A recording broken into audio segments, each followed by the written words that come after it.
Good Wednesday evening. We've got Session 6 Armal action for you, provided by this A2 table to begin, and coverage is going to be provided by Isabella, along with myself, for the first couple of games. Isabella, are you looking forward to the final session? I am super excited for the final session. There's a lot of action going, and I'm very excited to see if Dylan can maintain this first place in the league so far. Or in A2. Certainly, Dylan has had an absolutely fantastic season up to this point. And actually, they've played 2 games already at this table.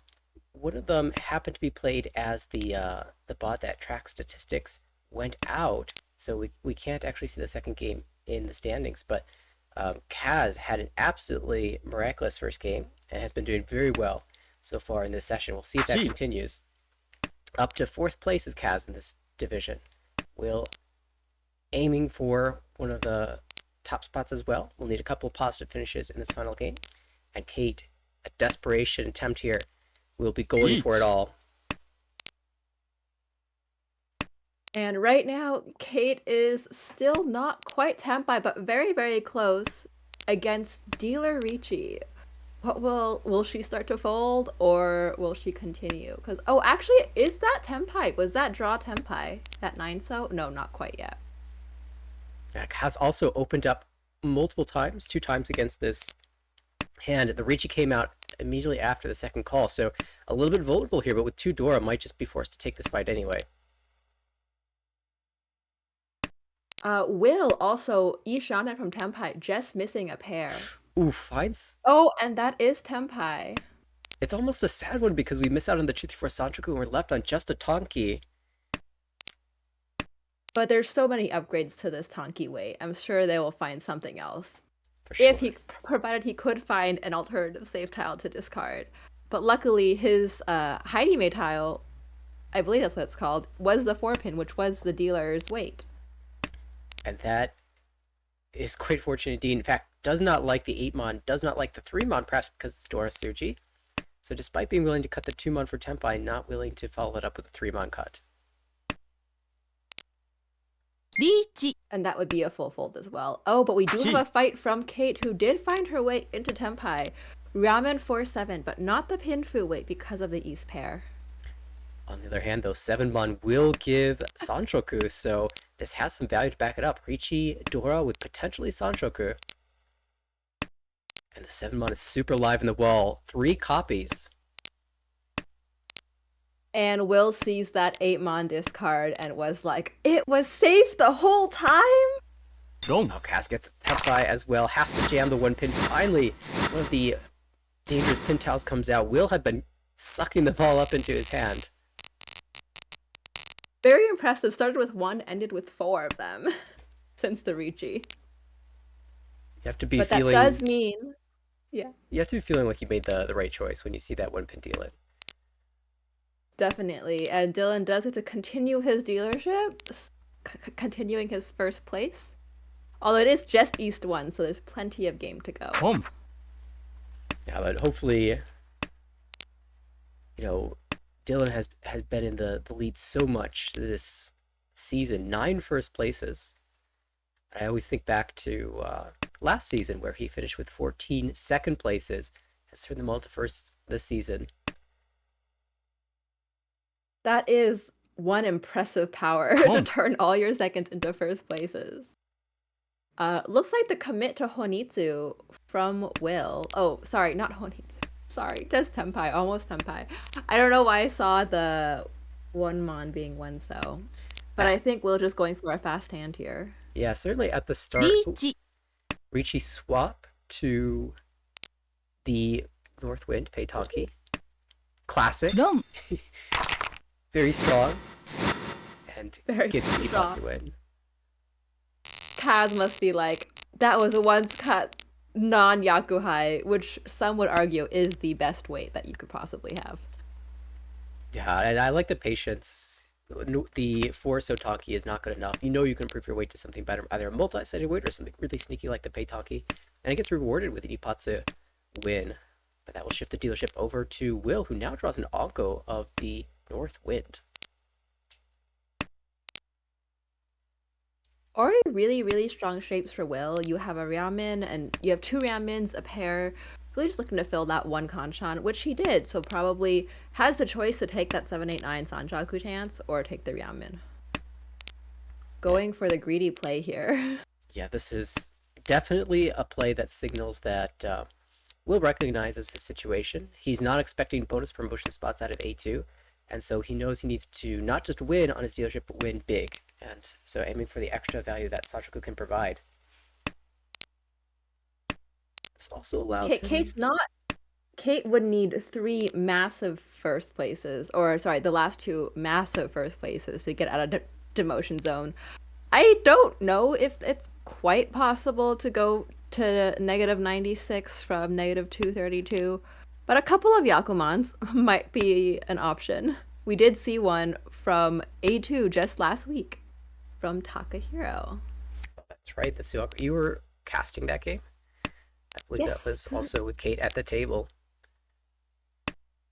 She saw it once, she could see it again. If they can get it, I can get it too. Will holding this white dragon, hoping that he can pair it up for the shift into Chanta on top of things. Bit unfortunate that the Windmon was drawn. He could be Tempai right now, but he was aiming for this extra value and now gets the nice 8-mon draw for a two-sided Ricci. Bigger win value on the Yeet. 9 guaranteeing that Sanchoku, but Kaz has found their way into Tempai as well on a 258 Sa Menchan weight for on in the Manzu. Kaz was so patient with that 8-mon Kanchan. Waited, got the three-sided weight, slammed to Ricci, but now we're having a chase from Kate who has to go for it. And oh, the Yasume, 6-0 drawn, but if he didn't sumo that, then it would deal in, so you have to take it. Only one, I think that's the last 6-0 left in the wall, as two were in Kate's hand and one I think was already discarded. Yeah, I was thinking before the Ricci, I wonder if you ever pass Roan on the 6-0 to aim for the 9-so Tsumo and 12,000 points, but after two Ricci's come out, you certainly have to take any win at that point, right? Definitely. You can't wait that much longer.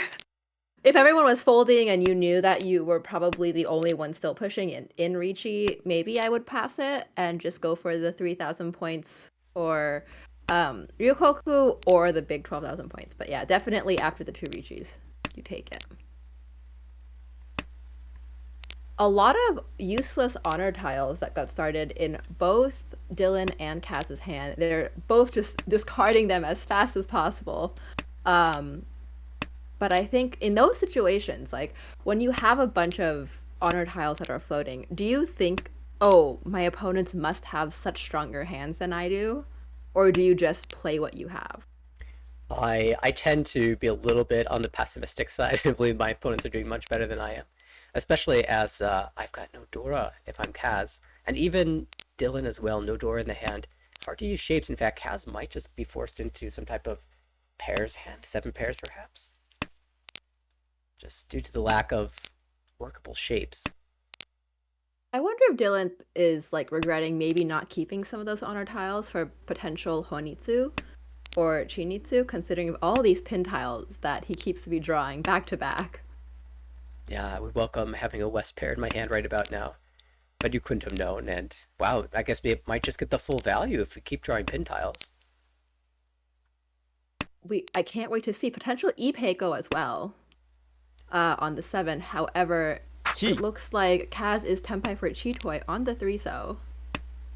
Yeah, Chitoi and Very Tanya sneaky. too. Kind of unusual to get that. Get them both. I feel like we Not might see the swap. deal in. Long. And there it is.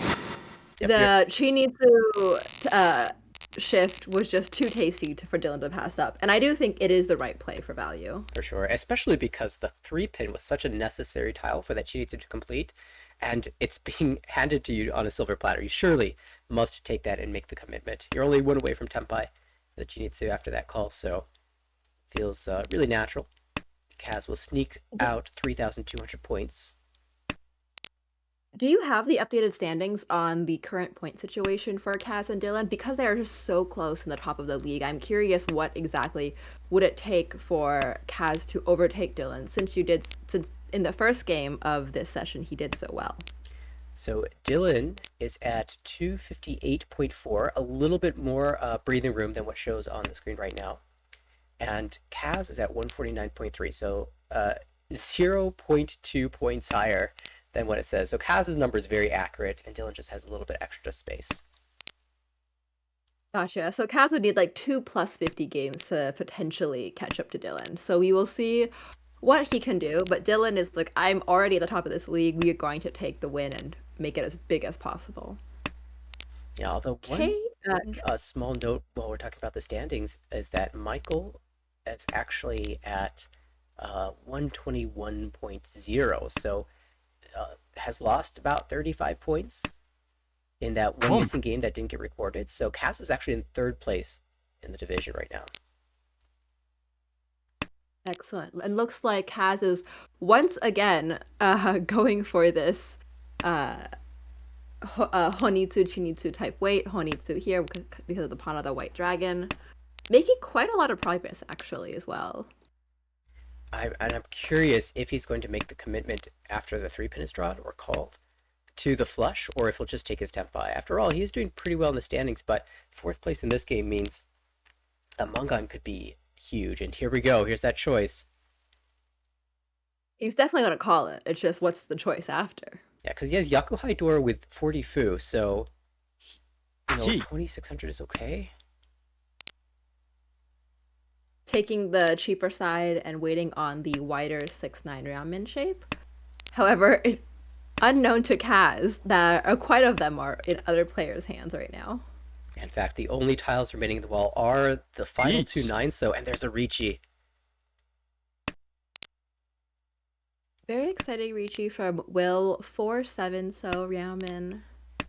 No Dora, so this would just be a Ricci Nomi, but potentially looking to con the 6-pin if drawn. Very exciting. Yeah, Kate is really trying hard, like desperately needs to maintain this dealership, so does call for Ishaten, but that will enable the Tsumo for Will. Reach Tsumo no Ura. That will advance him a little bit further into first. Kate was desperately looking for that double east, needed that double east for the value. Yeah, it was going to be really hard for her to get to the Tempai without dealing in, unfortunately, with the 4, so needing to come out almost certainly. Amazing Conchon fill right off the bat from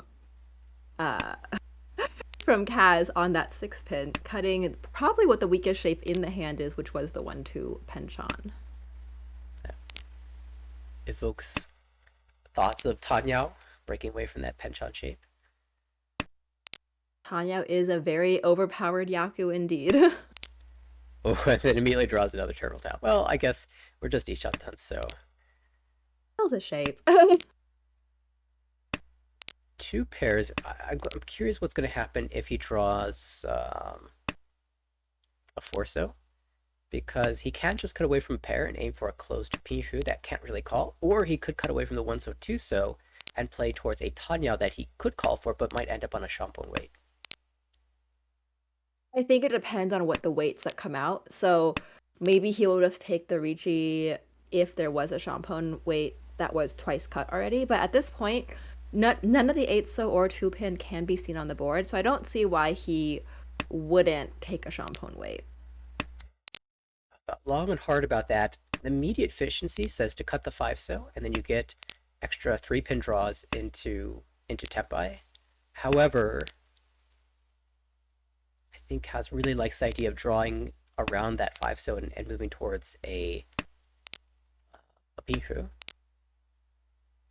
But the only, like, what you're losing is 6-so, right? And Dora. And there's the 3-pin. But you can also shift if you draw the 4-so Dora, right? You can also cut the 1-so and get that Tanyao Pinfu anyways. Yeah, so I guess you're mostly just missing out on the 6-so draw. But it turns out that the 5-so is coming out anyway, and now there's a Ricci to contend with.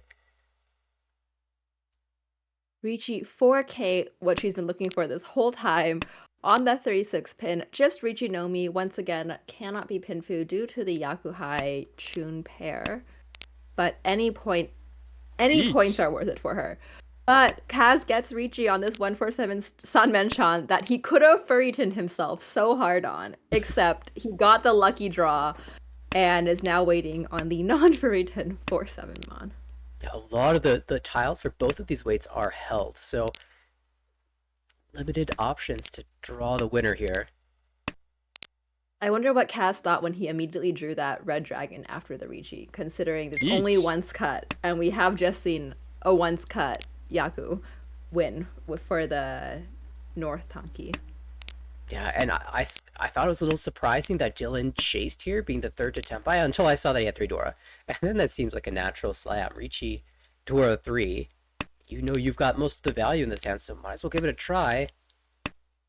Dong. Oh, but draws the dealing tile for Kaz, which is arguably the one he doesn't want to be dealing into because he's dealer, but it is much cheaper than what his hand could have been. So there's that risk value reward conundrum. And the Uda as well. Dope Pihu, but it's still going to be expensive because of the 40 Fu, so big win by That does Kaz. put Dylan into 4th place now, below Kate from his previous 1st place. So very interesting to see how this will play out.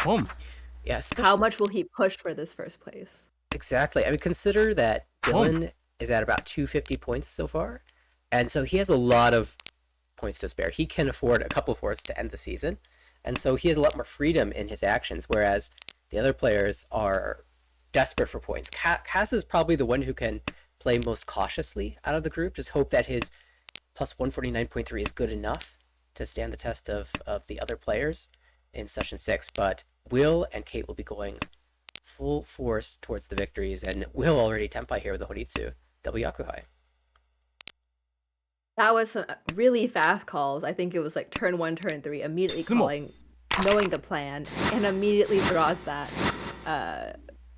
5 mon for the win. And what's really important there, not just winning the Mongot also, but giving his closest competition Oyakaburi penalty. So Kaz had to pay 4,000 points, and that means that Will is the only player above 30k. Hang on a second, double Ricci. Pitoy on the 6th pin. What an interesting choice. Yeah, neither tile looks fantastic, but I think the 3-mon being close to Dora is a little extra worrying, but people might not throw that out there, so went for the 6 pin instead. Immediately draws Dora right after. That gets called by Will. Who, as you said, is looking to overtake Kaz or take points directly from Kaz in order to up his own standing. Yeah, that's not what you wanted to see, is an immediate Dora call. And that's Tempai drawing the Anko of the 5-mon.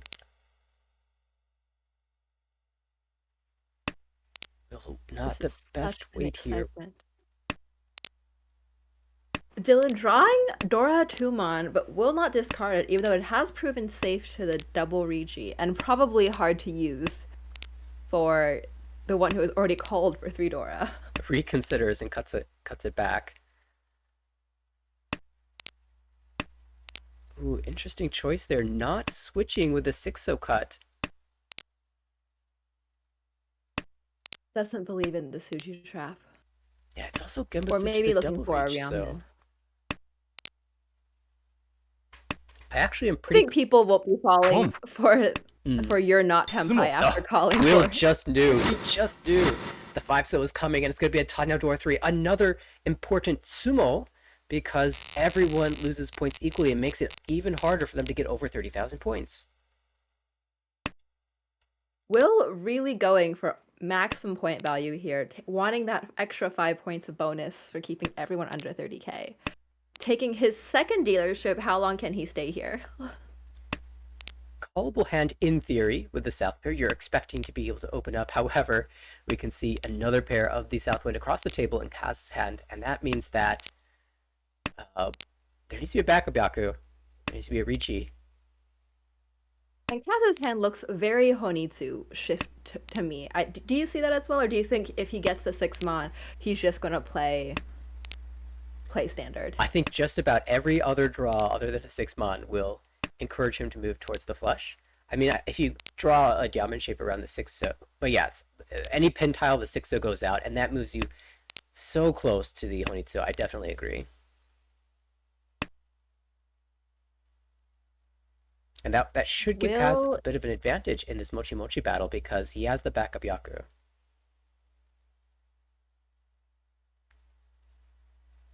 This is cheap. Kind of. Sort of.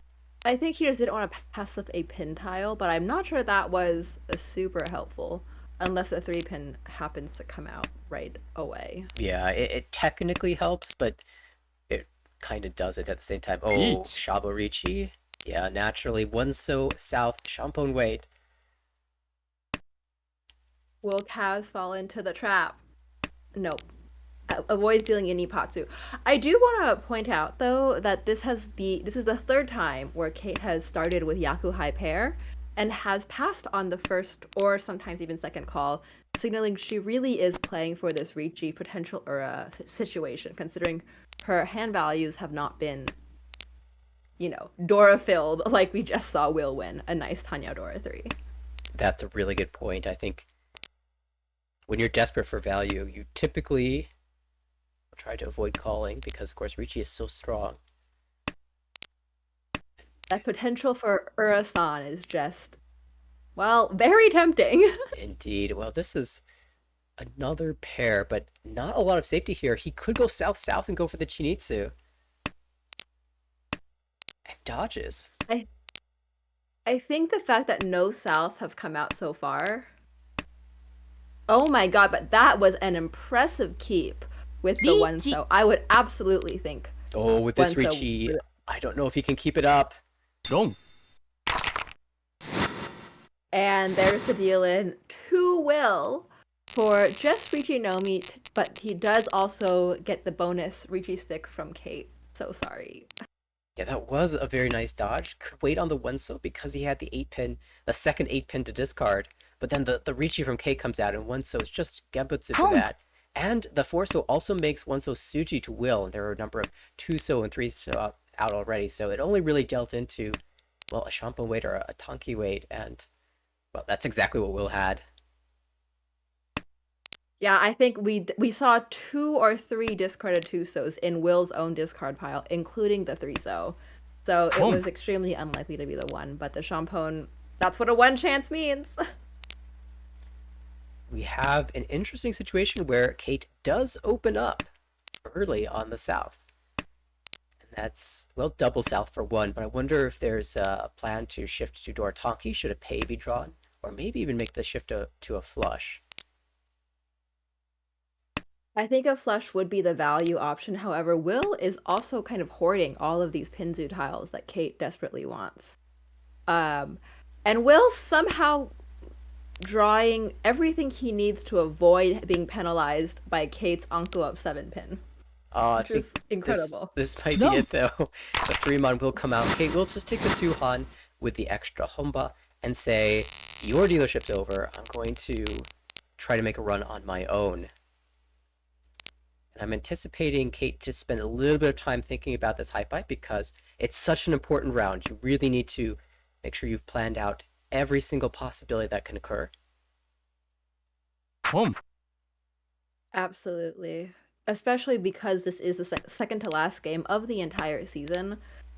Whether or not she demotes, it'll be very hard for her to get out of that demotion zone, but she also doesn't have to blindly feed tiles to Will, Kaz, and Dylan. But it looks like there is going to be a Honitsu shift from Kaz, already having a pawn of the Green Dragon plus a single weight of the South, which is his double South. And it's really interesting.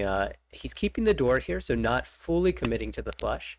Of course, with an open hand, a pair of doors worth the same as an open half flush, but now that he's drawn the 1-pin connector, it's likely that he just aims for the Yakuhai plus the Dora. I am now seeing 4 pairs in Kate's hand, and I am wondering about the potential of 7 pairs. Do you think she would go with that? Oh, but she did just draw the Anko of the East, which allows her to keep quite a good value hidden from other people. Yeah, I mean, to your question, I wouldn't be terribly surprised if she went for pairs. That is a value route, 7 pairs, 2 doors, already 9,600 points. But once that East Anko is drawn, you're somewhat inclined to play a standard hand and does shift in that direction. Although Kaz, now Tempai for the flush, ends up cutting from that penchant. Dylan has both of the remaining 8 mons and one remaining Gee. 6 mon. So there's only one 6 mon left in the wall, which was drawn by Will. And And all they could all be used. actually Home. totally fits into his hand. And now Will is Tempai on the 4/7, which is quite live in the wall, actually. If Kaz draws a 7 mon, he can shift his weight to incorporate it. But the 4 mon, he might just hold the current shape, the current weight. Sumo. Oh, but it will be the Tsumo for Dylan for Tanyao Nomi, ending everyone's Manzu dreams. The battle for second is on here in South 4. Kaz surely must be disappointed to look at that winning hand and realize 3 of his 4 winning tiles were locked away in the perfect shapes to never discard them. That's just what happens in Mahjong sometimes, because that last 6 mon fit also so perfectly in that 5/7/7 Kanchan weight for Will. Well, Kaz gets one more chance at the dealer. Has a really nice high buy for it as well. Overblocked. 6 blocks, and they're all good ones. So he's going to have to make a sacrifice somewhere. Maybe the Red Dragon pair gets cut in favor of a Pinshu, a sequence-based hand. Decision time now. Oh, we'll make that decision right now. And I'm also curious if Will will. Oh, He goes for the Yakuhai Greed. interesting decision on cutting the 4 though, because I could almost see a greed shift to some kind of Sanshoku, if the tiles allowed it, like a 3/4/5 or something. Yeah, perhaps he discarded that, thinking I'm just going to get Tempai before any such shift occurs. And well, we have an interesting situation now where Will also opens up with really needing the Red Dragon, but maybe a thought of shifting to Tanya later. White Dragon here, and then we'll see how this ends up getting played. But if it is Atos Gechun, he's in big trouble. Because Kaz is really relying on this Red Dragon to win. Wanting to go from 3rd place all the way to 2nd place with this one win. If he ends up reaching, that's absolutely possible. And if he pawns the Red Dragon, if Will decides to give it up, he gets a repeat. So best of both worlds, honestly. And this is a kind of big deal because Will is playing this hand as if to say, if I need to fold, I've got the Red Dragon pair to discard. And Kaz is waiting for those Red Dragons to come out. Those will not be safe. So if Kaz gets the 1/4 so draw into Tempai, Will's in big trouble.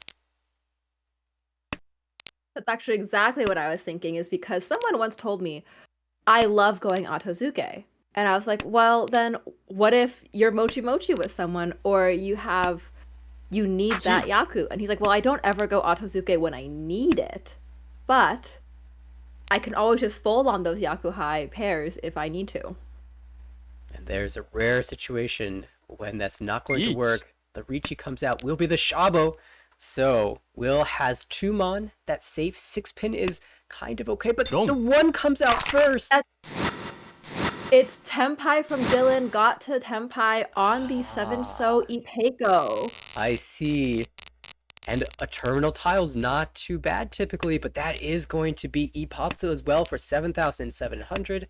And Kaz now jumps into 2nd place, almost over 30,000 points. And Will is not wanting that to happen. I'm sure he's trying to win his hand as quickly as possible to prevent another Kaz victory here. Again, and just a reminder, Dylan is at 250, Kaz at 149. However, if Kaz somehow overtops Will, Hmm. and Dylan maintains that fourth place, that's going to be a major point swing in standings where Kaz has the opportunity to maybe go for first place.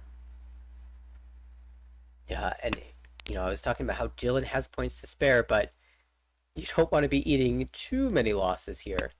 I think if the game ended right now, he'd be totally fine position. But there's always in the back of your head, what if I deal into a Yakuman? What if something crazy happens? You might have to sweat it Looks out a like little bit. Kaz is going for a very similar hand with the Shampone, Yakuhai, and Onman, in fact. And this time it's not Mochi Mochi though. The East though, it's been cut twice already, unfortunately. So I suspect Cass will eventually just cut away from that pair.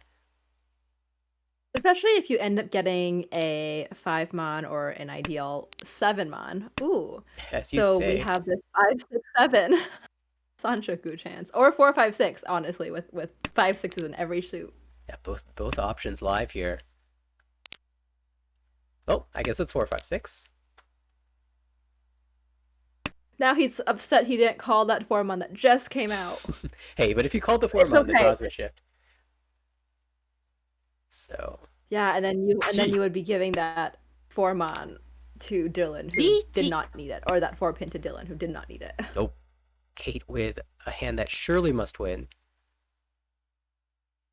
And there's the Ipatsu tile, potentially will deal in, but Kaz is like, it's okay, I'll play it safe for now. I'll deal that Genbutsu tile.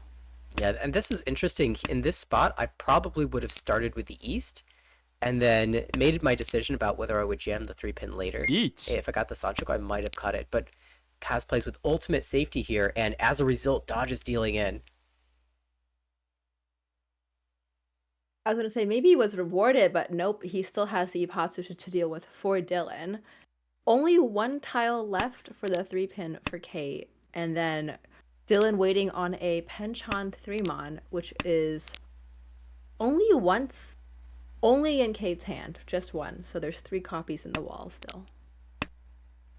3 versus 2 at this point then. Tenpai for Kaz. Richi Pinfu will Dama Pinfu. Probably Dama. Will is trying to find his way out. Oh no, the Dora. It's actually safe, but you wouldn't expect it to be. Doesn't deal in. Oh, but that is not safe. Avoids the deal in. Everyone playing extremely well, extremely cautiously. Love to see it. Yeah, and I think Will recognize pretty quickly that the tune was safe, but wanted to spend the extra few seconds to pick his next safe tile, which he discovered would be the 5. So Will could actually still get Tenpai if a lucky pawn tile came out. yeah, although I think at that point in the hand, he might even pass and just say that's 2 safe tiles. I agree. Well, this is going to end the with his game current lead on the table. in ideal fashion for Will. Kaz not finding Tenpai means that he stays below 30,000 points and will pick up the extra 5 points of Uma as the only player above 30,000 points, plus 45.0 with a strong result here in game number 3. Kaz minus 2.3 in second place. That's an okay result. Kate minus 11.4. Wasn't really given the hands necessary to compete for the top. And Dylan had a lot of Richis, but ended up finding the Dylan tile for other players a lot. So we'll get a 4th place, minus 31.3. That should be fine for him. Again, he was at 250 something before this game, so about 220 now afterwards. Although the standings will not reflect that quite so accurately, he still has plenty of room at the top of the division. I want to point out we don't know exactly what he got on his missing game.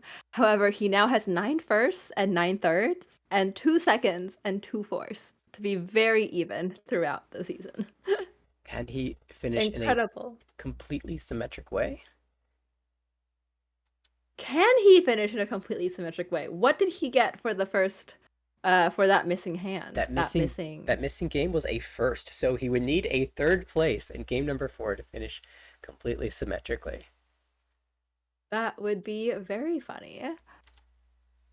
And I assume they're going to pause a little bit to think about what needs to be done in the next game, what their goal is, for what the goal is for each of the So players. in right now in Kate's situation, right, this is the last game. She almost has no chance of getting out of this demotion zone.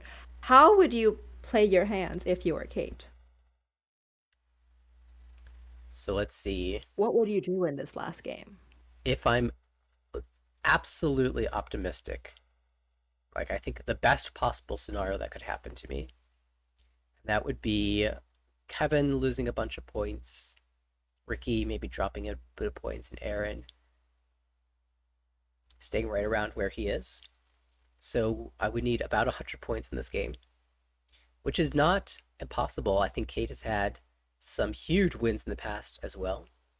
And so what I might do is aim for a Mongon on my non-dealership hands and try to run up my dealership as far as it goes. And once it becomes clear that 1 plus 100 is not going to happen, then just play normally. I am curious. I think Kate being at a 60.3 participation rate is a little bit higher than what she usually has, like historically. And I wonder if that's because for the last two sessions, so session 5 and session 4, she has been towards this bottom bracket. I wonder if this participation rate increase is because she's been trying to get out of it. Yeah, I definitely feel like that's a really common thing when you find yourself in the lower half of the standings, lower quarter of the standings, that players definitely are more inclined to increase their activeness in the hands, like increase the hands that they're willing to fight against, the the reaches they're willing to fight against, and also the hands they're willing to open for and try to win. I always thought Kate was a very active player in general. I think she can be in person. I haven't played with her much online, but I don't remember her participation rate being quite so high in past seasons. Yeah, 60 above the 60s is very active. I expect to see players like Garrick above 60, Korak as well with a super high participation rate in A1, but Definitely. definitely not surprised to see Kate up there as well.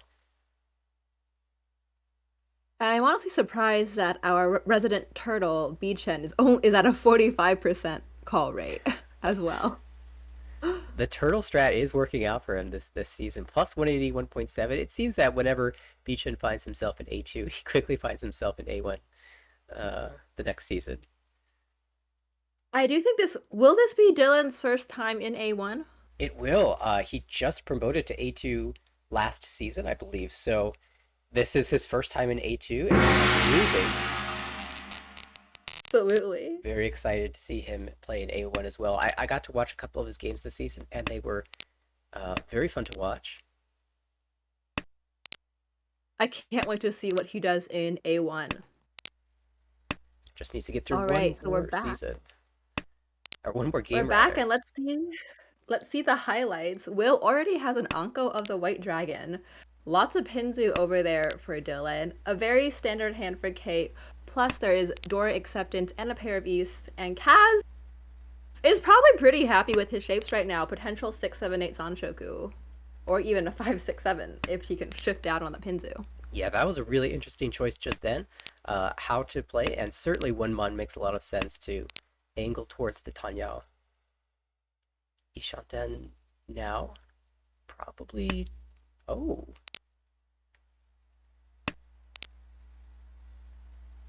between the 2, 4, 6, 7, 8 and the 2, 4, 5, 6, I tend to prefer cutting the 2 mon, and this is going to backfire in a tragic way now.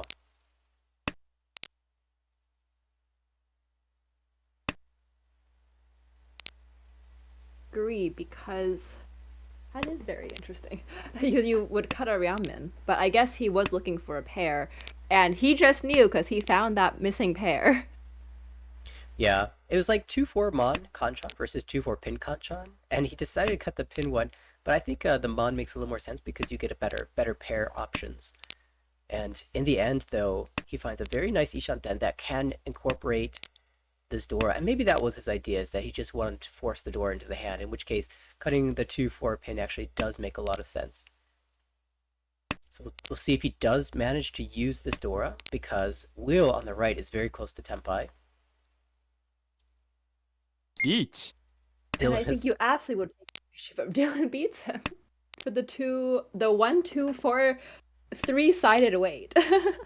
I wonder if the 3/6 Mon is better, just because we can see most of the ones and most of the twos, but the last one is very likely to come out. Yeah, you can see 2 of the 2s. You see 3 of the 1s. But you don't see any 4s except for the 2 in your hand, which is kind of suspicious. So it could always be a 4/7 weight. But I guess that would make the 1 safe. I'm not sure. Yeah, really, it just comes down to whether or not Kaz gets Tenpai. And notably, Will goes Haku, Haku, Haku, and finds himself Ishantan again. It's amazing how that happens. I'm going to cut 3 super safe tiles. I'm going to fold. Oh, Tenpai? Yeah. How'd that happen? He better hope that he draws the last 4 Mon into Tenpai, because otherwise he will deal in. Maybe he can just dance around a little bit more, draw, say, a 3 Mon, or, oh, I guess he can't draw 3 Mon, but... I mean, Will has cut out of Tenpai before. Oh, but it doesn't matter because it will be the sumo for Dylan. Did Rishi end up, sumo Tanyao. No Ura. yeah, with the Dora, still a Mongon, and yeah, it did end up picking the right weight. And I'm sure if you were Kaz, you're like, I am so glad I held on to that. Pretty safe looking 1 Mon. Yeah, Kaz has been dodging really well today. The game that we just saw, and then the early portion of this game. Potential Itsu chance here for Dealer. I think that will be the most valuable play for Will if he is going for value. Once again, Will needs about a plus 50 here to guarantee his spot in the promotion zone. And that assuming Garth doesn't get more points. Right. Now, that does make me wonder about the decision to cut the triplet of White Dragons in the last hand, because that was a good opportunity to take a fight if you're hoping for points. So there is a lot at stake for Will in this game, and I imagine a decent amount of the time that was spent in between games was Will thinking about what he's willing to fight for and what he's not. And he's probably thought that was a little too early in the game to be risking. Reach. Oh, but another turn 6 early reach from Kate. Waiting on a 5-pin. A Nakasuji trap. Dirty. Disgusting. I love it. But there's only 1 left in the wall. So it must come out from Will. And what's even worse is that it was cut the turn before by Cats. The East also came out and was not called by Dylan, despite it being Dora 3. But seeing these pin tiles is fantastic. The more pin tiles that come out, the more likely it is that the 5-pin will as well. Absolutely. That 8-pin, 6-pin, 4-pin, 2-pin, that screams to me not Pinzu weight. All the Suji are now cleared in the Pinzu. I imagine Dylan will probably cut 9-pin first, as he already lost his 7-pin connector. Cutting East-East, so really deciding not to fight this. Yeah, it's kind of impressive that no one's tried the 9-pin yet. Maybe players just see something we don't. I don't know. But it seems like you can get a sense on the table you're playing on who is going to win. Oh, and there's the Anko of the Hatsu. All these tiles that I'd be so excited for if we didn't have a G-Toy. But... Will somehow finds himself into Ishanten. Is he willing to cut a 1-pin? Is willing to jam for Tenpai, not gonna reach you because all the One-So are dead. Well, this lets him keep his dealership. If he was willing to push this 8-mon, he does. There's 3 more draws. Once again, Kate only has that 1 5-mon left in the wall. Yeah, there's not many Suji left. However, the Dora are unusable, so Kate's hand is somewhat limited in potential value. Yeah, this 3-mon is kind But of you can terrible. never discount Ura.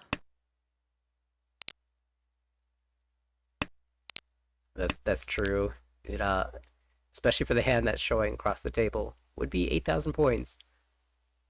This is Tempai, I believe, for Kaz. Does take waiting on the 9-mon Tonki.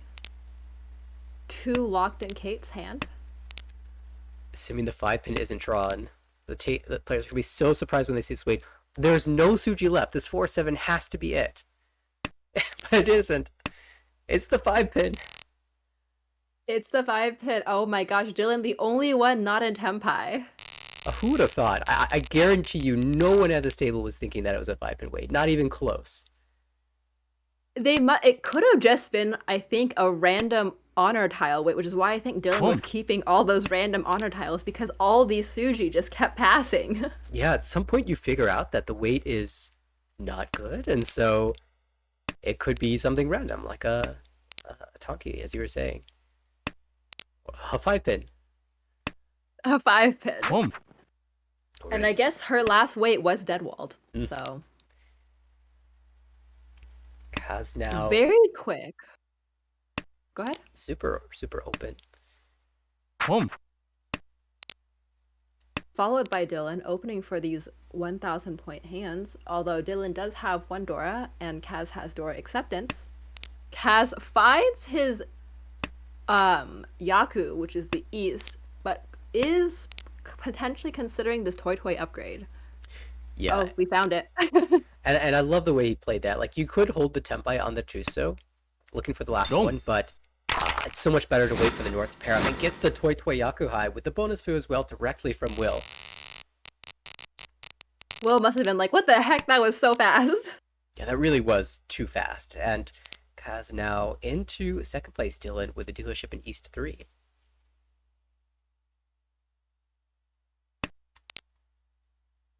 And a pair of tunes, which has a floating tune in Will's hand, will probably come out at some point. Otherwise, looking just to expand the shapes.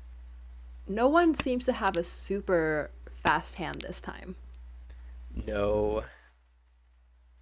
Even, okay, maybe across the table, if you can draw the 3-pin, but we can see where most of the 3-pin are, and so that's probably not going to happen. Notably, the Dora comes out really early from Kaz.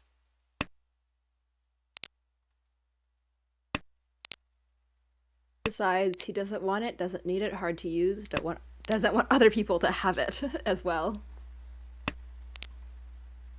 You know that moment your heart drops when you discard Honor High or a Honor Dora and someone pawns it, and you're like, welp, that's the game. Gotta win faster or I'm out. Yeah. Incidentally, we have good news. The missing games have been found, and the standings are updated with the accurate standings. Excellent. Oh, that is so exciting. You can see, indeed, Kaz in third place here. And so, you know, it makes sense that he would want to check the door early, make sure that he doesn't have to worry about that later on, because he's, at this point, just trying to defend his spot. If he gets a second place here, any positive score, honestly, he'll probably be fine for the promotion. I say probably. I think there are a Kaz couple is very players chasing safe for the down, promotion. However, it is exactly 80.1 points from Kaz to Dylan. So unless Dylan gets a pretty big fourth and Kaz gets a good solid first, I think it is very difficult for Kaz to overtake Dylan, especially with the way both of these players are probably playing right now, knowing they are likely to be promoted. Yeah, and Dylan has shown no fear in his playstyle. Just folding when he thinks it's right to fold and pushing when he gets tempai. Kaz waited a long time for the Shabo upgrade, but decided just to take the Ricci here. Maybe timing up that Ipatsu draw. Well, we do see 3 6-pin, and we also see 3 3-pin. So there is 1 3 and 1 6 left in the wall for Kaz. Dylan did go Chun Chun. However, I was considering potential Sananko chances for him if there was no Ricci from Kaz. Yeah, I was also looking at the Sadako chances for Kate as well. But my new hope is Gianpeko. And your hope is coming pretty close to fruition here. Ishanten for exactly that. Although the Chuso would need to come out from another player. Would actually need to come out from Very exactly Dylan. interesting.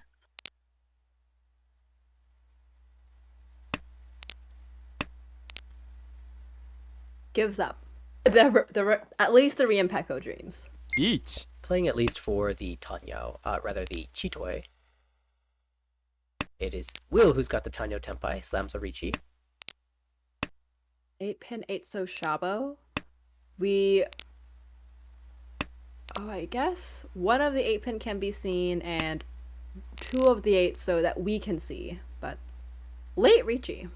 Yeah, very late Ricci, and it will go to Ryukyoku. Perhaps, I wonder if he had noticed that it was a Tsumokidi Ricci from Kaz. And maybe thought that weight's weak. I can fight against it.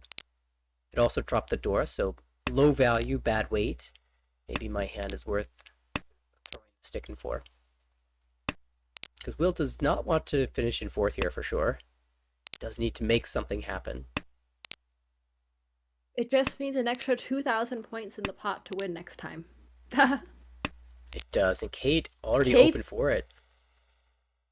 Definitely going for this value Honitsu here, opening the north, which is not her Yakuhai, but has the backup Hatsuyaku, and unlike last time, there is no Mochi Mochi. Wait, we have one floating Hatsu in Will's hand and one in Dylan's hand, which just came out, so now she has that confirmed.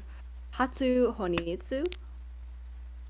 And when you're other players at the table, you definitely get concerned about the Dora once somebody opens up with that non-value wind.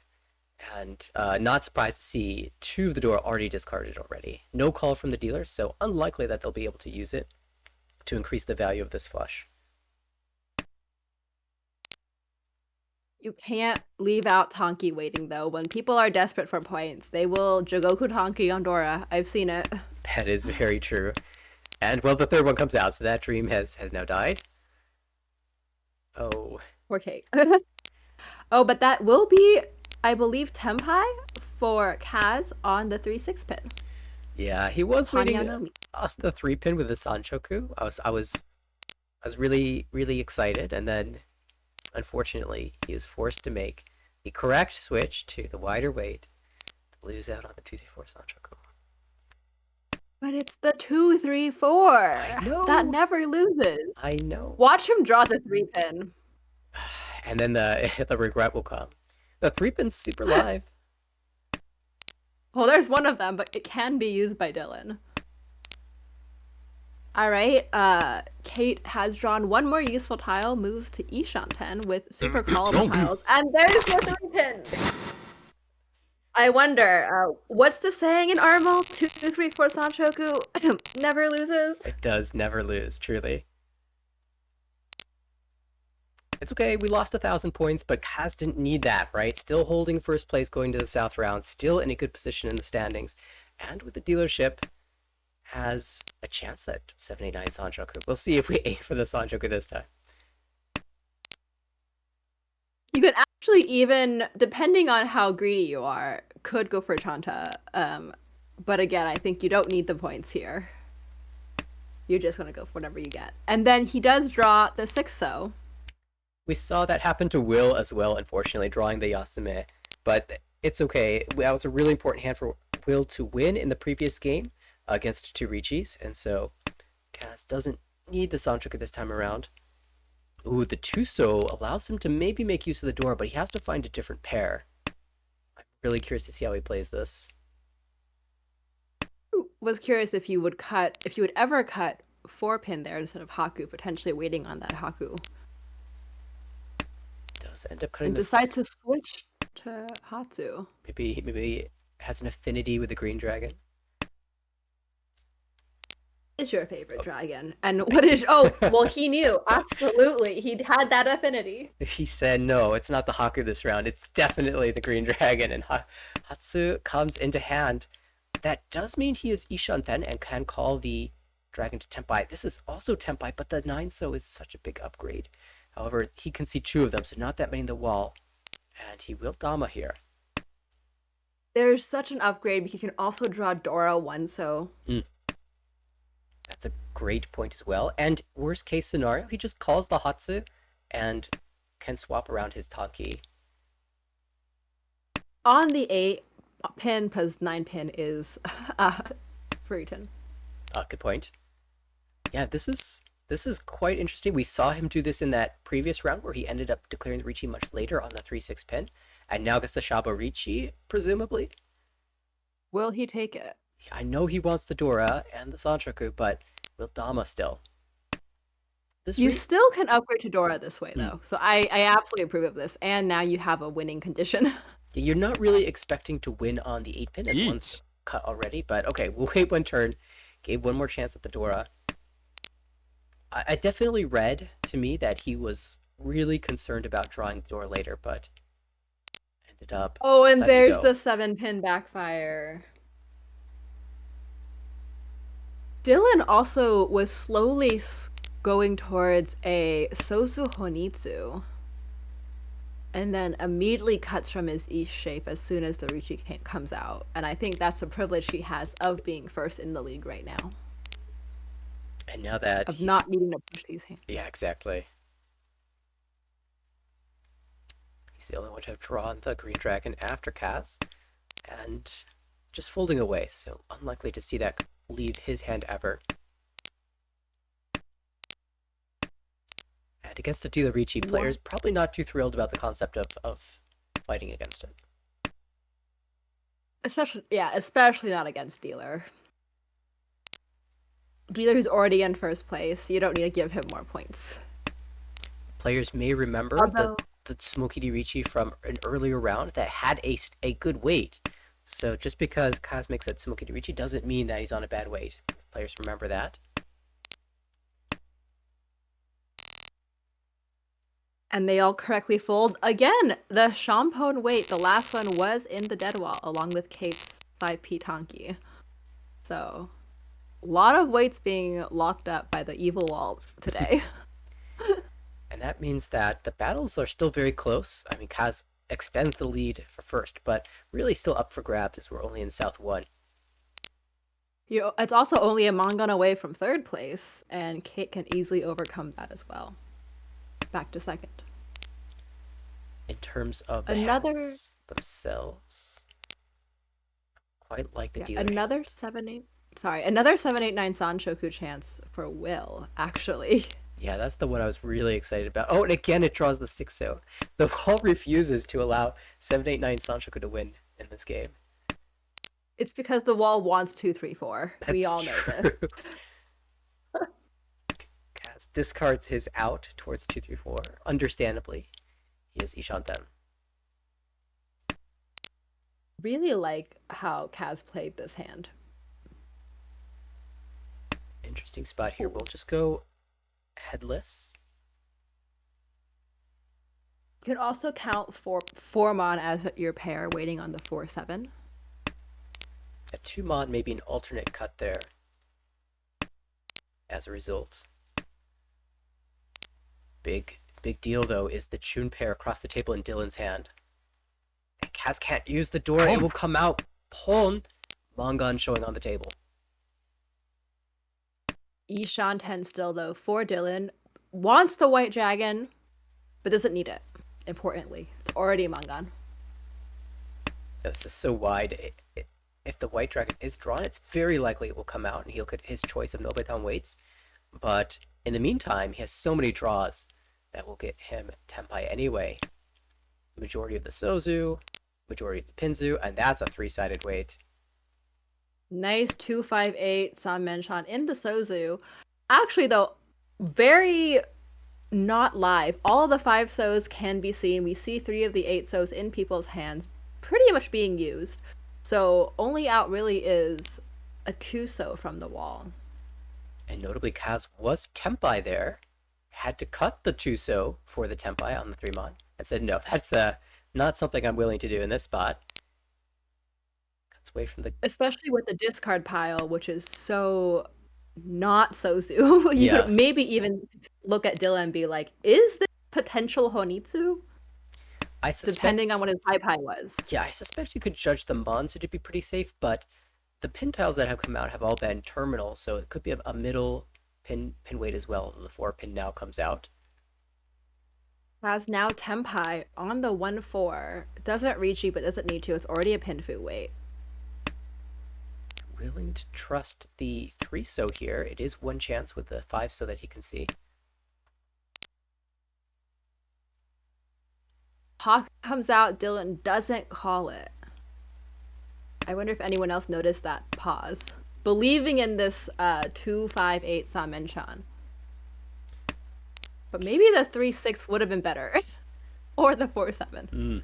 Kate has drawn the 1-so, which is safe against the Yeet. open Mongon, but not cutting it out. And now there's a Ricci, also waiting on 1-4-so. Oh my gosh. Will is sending it in this hand. He says this needs to be the hand. Willing to fight against a Mongon, willing to take a 4th. I mean, this is potential Junchan. Or sorry, Chanta. So Your Mongon versus my Mongon. They're still pick your Mongons. There's still 2 1-so in the wall. 6-so is safe, but oh, it's the last Don't. 2. It gets dealt into Dylan's Chundora 3. Not what Will wanted to see today. I do think that was an appropriate fight, though. You had a big opportunity there. I mean, if you Dama and snipe the 1-so rather, it's what, Pinfu Chata? Not good enough. Yeah, only 39, Home. or sorry, 52. Home. Yeah, and I think any sticks, any home ball Home. as well would go to Kaz sniping those away. So just the 39, and yeah, it will definitely appropriate to take the fight there. Now Will's got to make up those points and more on his dealership. Another sort of straightforward Honitsu push. Last time he won a Mongon. Lots of Honitsu's this game. Love to see it. Honitsu is my favorite Yaku. So I can't wait to see more of them. It's also arguably worth a lot of value in rule sets such as this where you don't have red 5s to kind of boost value. There was an interesting decision that was made by Dylan. Early Tempai on the 4-7 so. He drew the 4-mon, and a lot of times he'll just cut away from the Sozu and hold the 1-4 so weight. 1-4 mon weight, because you can win on the door for extra value for the Mongon. But Dylan says, I'm going to go for the extended win rate because there's a player that's dropping all the Sozu that they draw, that I have a better chance of winning it this way. And he does indeed. Excellent read by Dylan. Yeah, it's these types of plays that make me understand how he became the top player of this division. Well, we are now in South 3. Dylan is in first place and in his dealership. And I think we are going to lose our chance of seeing Dylan get another third to make a 10-2, 10-2. But it's still very exciting to see this kind of play, as you were saying. Unfortunately, we'll probably get another first. How sad. How sad. How tragic. No, it's Oh, fantastic. amazing 7-pin draw. Yeah. And for the other players at the table, I guess Kate has last dealership, so go run it up there, but probably playing fairly standard at this point of the game. Kaz is comfortably into second. Any positive result is going to be very good. So he doesn't need to take any risks, but if he has an early opportunity for more points, he'll probably take it. And for Will, this is a spot where he has nothing to lose. So he's going to probably aim for value, and if his hand doesn't have value, then he'll just let it go. Dora, notably very interesting right there, decides he doesn't need it and it's early enough. Probably people won't win on Dora, so it might be worth getting rid of it. It does look like Kaz is Ishanten waiting for some kind of head. Was floating a 1-3 pin Kanchan, but now has extended his weight to many Sozu and many Manzu. And Dylan also Tempai now on 2-5 Mon. Oh, double summon on Ishan 10 for Gee. Kaz now. Can get any tile from 2 through 8 in the Mansu or the Sozu and have a good weight Tempai. That's one of them. Doesn't call, gets rewarded. Will he reach you with Yeet. 258? It makes a lot of sense. Absolutely. That one Yeet. Unfortunately, didn't end up getting something in this. Oh, but there's a chase Rishi. Oh, but it's Ipatsumo on the Takamedora. Oh my gosh. Timing absolutely fantastic. It's Hanuman minimum. One Udan isn't going to change anything. That will solidify a big lead for Cass. All right, Dylan, there's still time to drop to third. You can do it. You can do it, Dylan. You just gotta somehow deal in directly to Kate a couple times. A couple times, probably. But that win is huge for Kaz, who now, I can't imagine, as long as Kate doesn't go on a run here, I can't imagine Kaz does not promote straight back into A1. He's been there before, and looks like he's on his way back. Amazing draw for Kate though in the Pinzu. Potential looking at this Honitsu shift, considering she doesn't have good connectors in the Sozu or Manzu. It just does draw one right there. So a little sad because it forces you away from the potential max value hand, but at the same time, any progress is good progress as the dealer. So we will happily take the tiles we're gifted into Ishantan. Also has now drawn one copy of the Dora. So actually the 4-6 isn't too bad looking for a pair. I love Kaz here. It's just high priority. Cutting all the central tiles. Not going to play this hand. Says, I've done enough. I played 6 weeks, 24 really good games. I am done. Ooh, very fun draw for Dylan. Draws a pair of the 8-mon. Now really has this really weird like 6 shape hand, but can easily cut that 8-so as well. I would love him to draw a 5-mon and go for that 258 Simon Chan Tenpai. Yeah, the 5-pin draw would be excellent. And I assume the 8-so is going to come out eventually, but if we do draw the 7-so, we'll be pretty happy. Kate accidentally kind of shifting to Chinitsu, but is still looking for this pair. Yeah, it made sense with the 5-pin cut to use as the pair, trim away from the bad so shape. But now that we've drawn the 7-pin, that's the shapes for Chinitsu, and so the 4 or 5 is going to come out.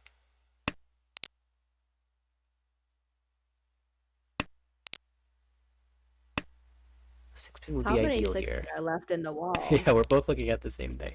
There's only one. Two locked in Will's hand and one locked in Dylan's. Even the 8-pin draw is hard to find as well. Oh, there's the last one drawn by Will. He will keep it. So this might end up being no time for Kate.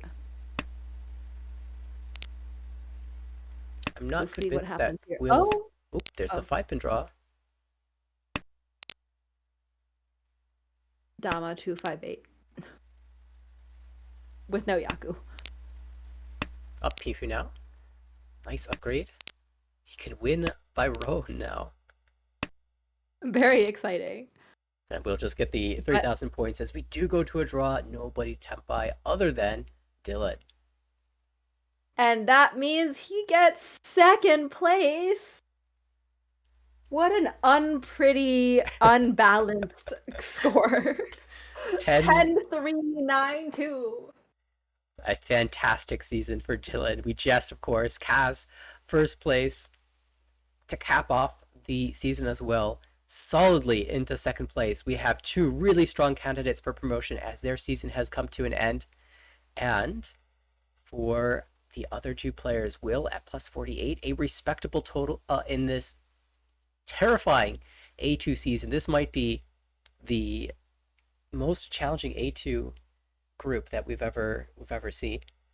The number of players in this division that are formerly A1 leaguers is kind of crazy, but we'll have to probably wait one more season to get back into the A1 division.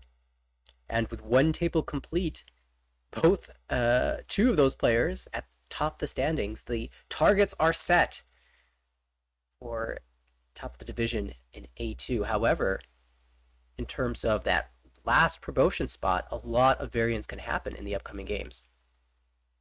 Absolutely. Beachhead only needs plus 60 to end up in first place for the division. Garth needs about plus 100, but with how Garth plays, that could easily happen. That's very true. And yeah, I can't, I don't have a good idea about what the target is going to be. Like, usually scoring 100 points is pretty good to promote, but there are already multiple people over 100 points, and Max is over 100 points and not even in the promotion zone. So you might need 120 or 130 even to get a promotion. So a lot to be determined here in the A2 division.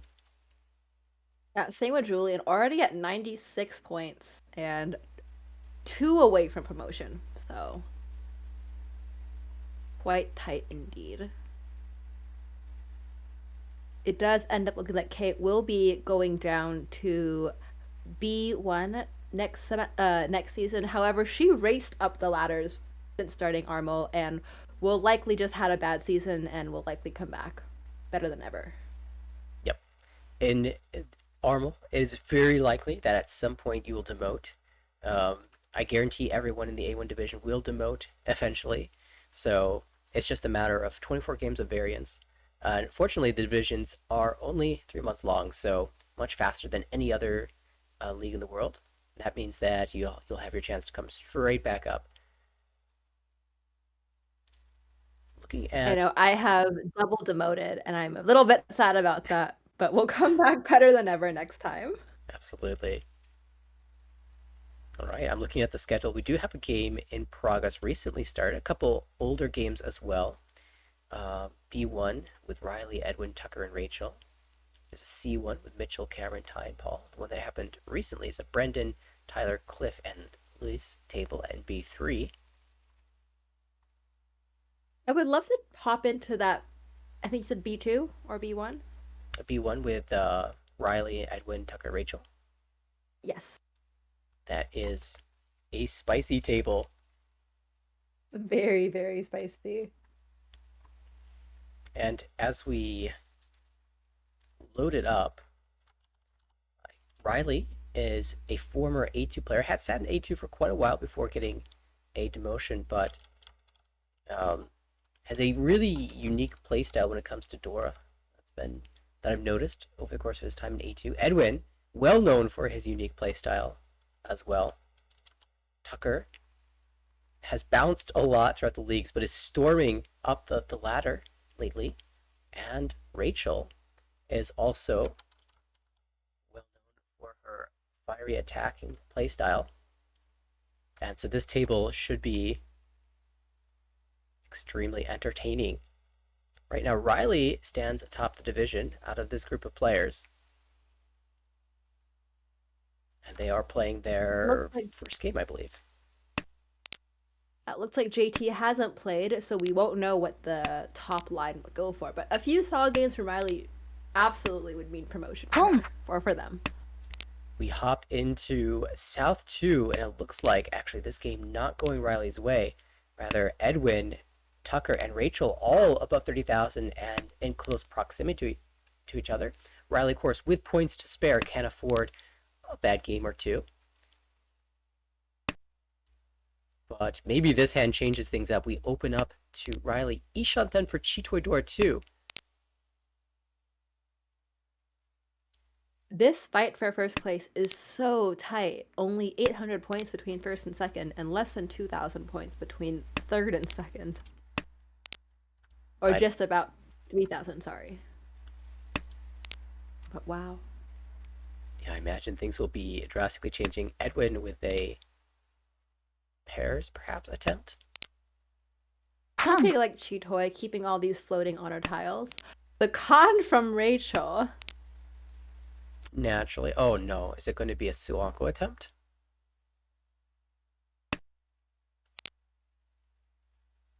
Still keeping all the floating honor tiles that haven't been discarded yet. So keeping all options open. Rachel's pretty trapped on this 2-mon wait, can't really move away from it. Can only upgrade with the 4-mon draw, so it'll be... Oh, well that's interesting. You could switch to a Tonki. Maybe switch and find something better, perhaps in the Sozu? Okay, well instead play out the 8-so. Still maintaining the 2-mon wait. Riley finding her Chitoy Tenpai on Tuso was deciding between 8-so and Tuso. But 8-so was just cut twice. Each. Oh, Tuso twice in the wall. Tenpai for Tucker. No slam.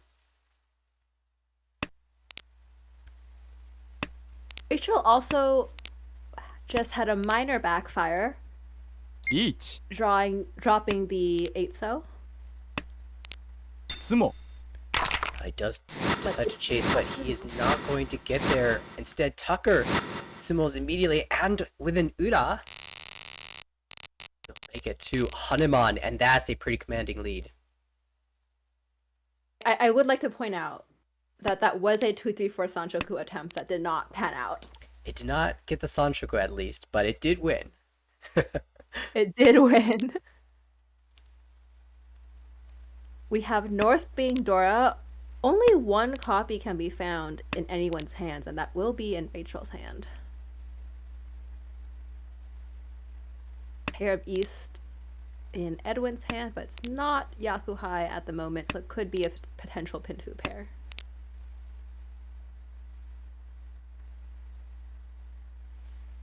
Edwin back to 3 pairs, potentially another Chitoy attempt for him. Yeah, we'll see. In the south round, that East can't really be called, and yeah, the 2-pin. Unfortunate backfire. It's natural, right? You cut away from a Kanchan, immediately fill the Kanchan. Same with Penchans.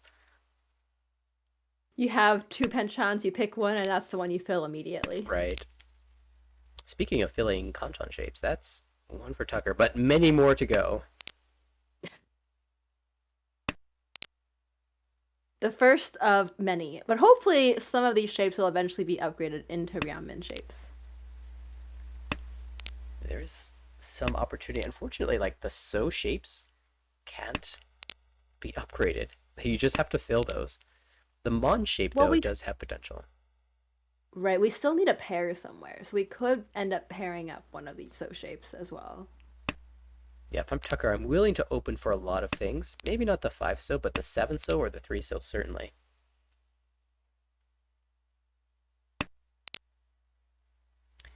What Interesting choice to keep that one on. Oh, but that is the pair we have been looking for. An open... I think filling in that Ryokan would be nice, and then the key either 3-pin, or sorry, 3-mon or 6-mon. Okay, cutting away the 4 so early here to try to support the 5-mon. Yeah, and this is where you have to worry as Tucker, because the players at this table love Dora. They love Dora, except for Riley, but they love... The other two definitely love holding on to the Dora, so you have to worry that one of them's Dama Chitoy waiting for the Dora. Or that Rachel's forcing a Honitsu with a lot of Dora. Absolutely. You might be Edwin is holding Dora for, Chitoy. Rachel, Tonki, almost Tonki Dora. Yeah, might end up with just the full flush instead of using the Dora, but there's a Ricci from Riley. Waiting on 6-9 pin. 3 in Rachel's hand, 1 in each of the other's hand. 3 more left. Feel like Tucker's just ready to be done with his hand. It's so hard to push the pay, the North Wind. against this Ricci. One pin was just cleared, so at least he has that. Back to Ishanten. That is Ishanten, and that's Tenpai for Rachel. We'll cut the door at weight 5-8 pin, plus the 7 pin. Awkward considering she did pawn the 5s, and the 5 is firmly locked into Tucker's hand. So we are looking for the last 8 pin. Though by cutting the north wind, that allows Tucker to try to fight this hand. Needs to get one more tile, and that's not it. 3-mon should be pretty safe here. Oh, and the height sumo! Oh my god, you just need one. You truly only need one, and Rachel finds it. Oh my god. Has the last tile for the Hanemon. Chinitsu Haite. What a hand. That definitely feels like a Rachel classic right there. That is a Rachel classic. I'm telling you, no person gets as many Chinitsu Itsus as Rachel does. and in this case, classic. Needed the Haite to make it Hanemon. Always finds a way. Always finds a way. Always. Oh my gosh. Chat does point in that yes, 7 pin was also a potential weight option. Yes. But there are lots. Those are also kind of dead as well. And now with all last dealership, Rachel isn't content to take that Hanemon to the victory. We'll open up again. Makes sense that we're going to collect more points out of this. Rachel does actually need the points, so currently demotion, or in the demotion range in the standings, but not too far from getting out of demotion. This game will help her tremendously, especially if she can pick up a few more points here. Would only need a modest second to get her out of the current immediate demotion zone. On the left, we see a spicy hand from Tucker. Getting closer. 2 away from Kokushi Tenpai. What we need, Chun 9-mon? Chun 9-mon. And Pei. Pei is almost gone. There's one left. Said before, you only need one Pei. You only need one 8-mon. Notably, Tucker cutting away from the east and the Green Dragon ahead of cutting the 7 so. And I think that's a signal, yeah, the second east does not want to push any further against Rachel's hand. Pretty good timing. Tenpai? Rachel just got Tenpai. Although all the 9 pins are accounted for. That's okay. We And- want the 6 pin anyway. Definitely. But there's still only 2 of those left too. Haite Tsumo? Right now Riley has the Haite. Haite-ron. Oh, Hote. got it early. Oh, never mind. Just sumo. And we're doing it again. That's 42 though, with the Anko of the 1 pin in hand, and now she can really blow things open. Wow, 2 Dora, great shapes in this high pie. What an incredible hand. This is like Tushan 10, could be West Dora Shampon, and who would think she's waiting on the West? Right? This is a spot where Edwin is well known to hold on to these honor tiles. And we'll see if he holds on to his wind. It's very traditional to do so ahead of the dragons. And so he could find himself stuck with the West at the time of a Rachel Ricci. 1 Oh, but I would Riley's like gonna... to also. Oh my gosh, Shampon Ricci, 9 months 7 so. Not a ton of value That's here. one way to shut down Rachel's very fast hand. Will Rachel give up Adora? No, she will not. Probably not on E-Pots, at least. Tanya? 相撲 Oh, but the sumo comes in 7 so. And that will finally end Rachel's streak of wins. However, that will not take away the lead. Rachel with plus 35.7 at the end of game 1. Tucker, a very nice 15.4 second place. Edwin minus 8.8 in third. Riley takes minus 42.3. So that was the one of the games that you had to spare. That's fine. But now starting to creep lower in the standings, so might have to worry about other players catching up. However, the rest of the B1 division is pretty far back. Like there are only 3 people above 100 points. So quite a clumping in the 40 to 50 range in the B1 division, which means that position for the last guaranteed promotion spot could be quite intense. Dennis over 70 points behind Riley. So Riley could potentially take another fourth and still be okay. Although, obviously, a result to be avoided. Rachel quite happy with that. Now only 20 points away from guaranteed demotion. Obviously wants to do a bit more, but still has 3 games. Yeah, two more games like that, and you should be pretty safe. The challenge here is that even if you surpass Jeffrey in the standings, you still have a bit of a gap to go before you're out of the relegation zone in its entirety. Notably, you have to pass Edwin, which I guess it's a good thing that Rachel is facing Edwin this series, because if she's doing well, it's likely that the other players at the table, they have a good chance of losing points, and so that sort of fits to her goal. Still, a lot of other games yet to be played. Caden hasn't played any, and he's slightly in danger here. So we'll see if they play all 4 games at this table, or if they're just playing a couple. Yeah, it's kind of a blessing and a curse when you are against someone who is somewhat your direct competitor, right? Because it's not a guarantee that either Edwin or Rachel will demote, but with this being the last table, it is hard to, unless they're consistently hitting both Riley and Tucker. It looks like one of them might have the possibility to demote, considering these are the last 3 games. We will see. Yeah, that really does change the sort of meta gameplay at the table. Like, not only are you playing for your own points, but also you're playing to make sure that your direct competition doesn't get points, or that you don't deal into them directly, or that you win from them directly.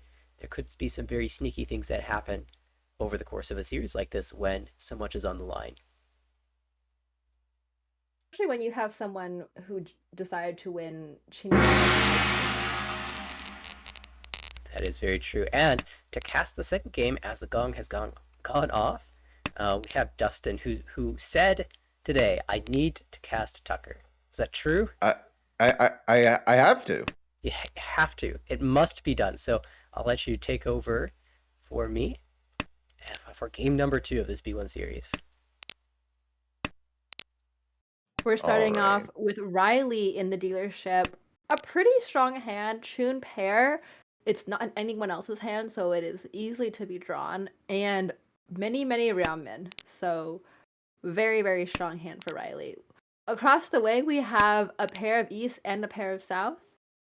And also really, really good shapes. So this is a hand of good shapes for everyone, it looks like. Right. It's just I feel like Edwin might go for the cheat tool here. Of all the things, I don't like the 6 pin the most. I guess throwing the 1 pin is like you already kind of moved away from a flush, but I think especially with the East, even though it is once cut, you could angle for the flush, but Edwin gets the door. It's definitely looking to be a cheat away with that angle. But there is the Ricci from Rachel waiting on 4-7 for Ricci Pinfu. And Sanchoku Sanchoku, confirmed. Ricci from Magan. And there's the 7, but easily can be used in Tucker's hand, so Tucker is probably going to keep that. And Riley also notably shifting from cutting out Chun Chun, backfired, drawing the third Chun, but going for this Tanya hand. Yeah, I mean, like some would say it's a backfire. However, Ricci Tanyo Pinfu. Though I guess you might not end up on the Tanyo. And you could also just be Tempai right now. Also, 1-mon 9-mon would actually give Riley Itsu, but I don't think she needs to push that hard.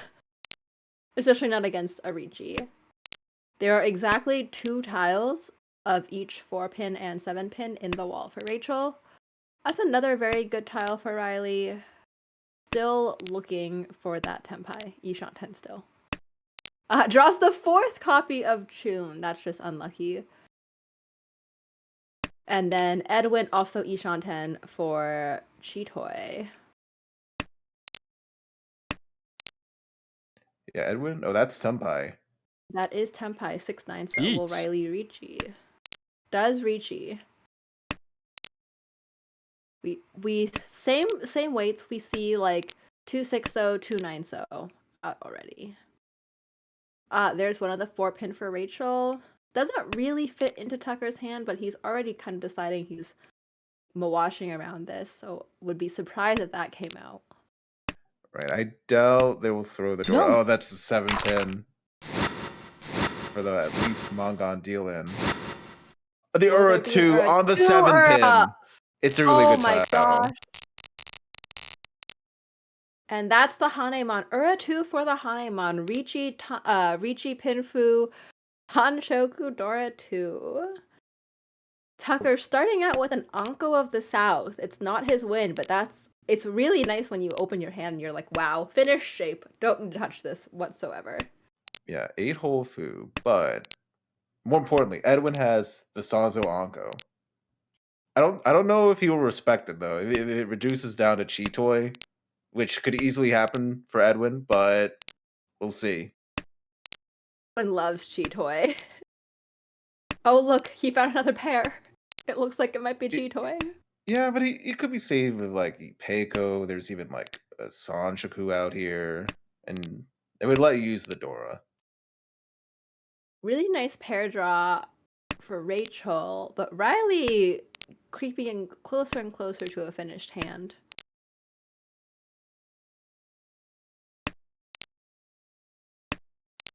Switching from the 1-2 penchant to a 2-4 conchon. Pretty standard. Right.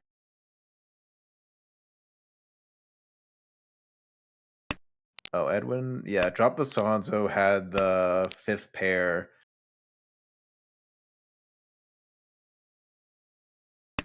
Interesting 8-mon draw for Tucker. Although Yeah. I feel like I don't know. I feel like I I know think Edwin for 2-pin would just have been a getting better cut. Suwanko out of nowhere. So like a little surprised he dropped the Sanzo actually. Wow, Rachel with another Ricci for 6-9. Or is it? It is 3-6-9. Ricci, Tanyao, maybe Pinfu Dora 2. So another monster hand for Rachel. Tucker drawing Dora. Probably won't cut that and will continue cutting south-south. There's one of the 6 though. Yeah, Ooh, Edwin just Dora has to does throw cut out from Rachel. Pei.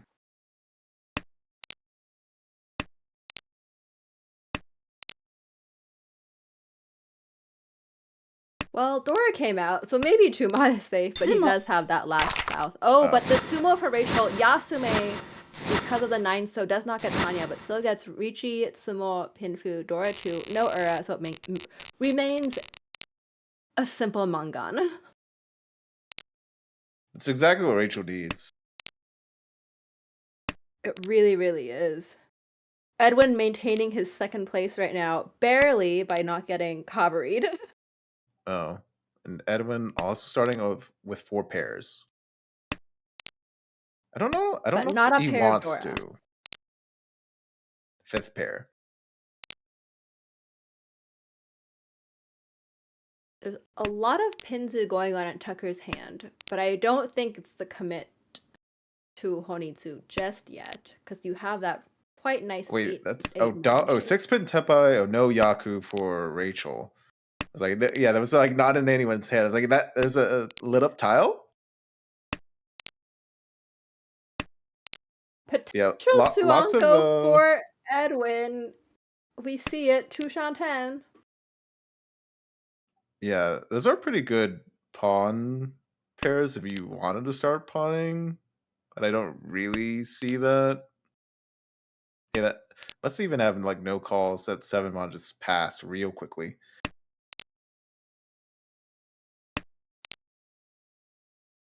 Okay, now we get the Be Tanya hard to use. Dama. And 6-pin very, very live right now. Interesting that Edwin didn't keep it at all, but I would probably have kept continue to cut 7-pin. Well, Oh, there's the Sanzo. 7-pin Dustin's is a favorite really good tile. tile. It is my favorite tile. But 7-pin is also pretty good. Oh, there's a 6-pin for Tucker's hand, but that fits very nicely in his own hand. Oh, and now we are Oh. still creeping closer. If Rachel keeping the only 6-pin tempai. Tucker having almost all of the 8-mon makes the Rion Peiko impossible here. Unless I guess Edwin draws the last one and it gets Suji Trap, but no, there's no more 8-mon left.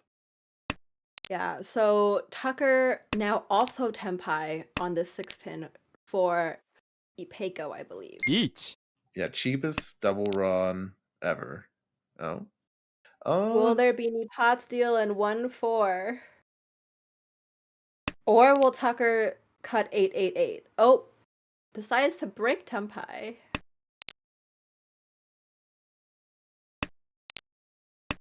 Rachel maintaining her tempai. Riley tempai waiting on the 1-4. And Rachel Oh, and finally getting an Rachel improvement. upgrading her. Yeah, can't Who snipe knows? the Maybe 9-pin. that 9-pin might come out because they 相撲 did come out after the Ricci. Oh, but it will be the Sumo for Riley for Ricci Pinfu. Sumo no Ura, 700, 1300. But points are points, and we will definitely take that and move the game along. Yeah, avoided donating. Is that Honroto Hunitsu, maybe? Well, and Toy Toy, of course. We pawned the West immediately. Rachel's favorite wind. West seat, best seat. You just have to pawn it. Wait, best wait. That's how it goes. Well, yeah. But Rachel loves her maybe West Wait, Best Wait Pawn Palaces. But this could also be Pawn Palace Honitsu, which would be quite exciting. it could even be sushi, but it's fairly unlikely. I don't know. Let's see. 1, 2, 3, 4. If we get one more honor tile pair, we could also potentially go Honroto. Honroto Honitsu. 1 Oh, and the double east. Oh, but that's already Tempai on 3-pin 6-mon. And there's the South But there pair. is that pair.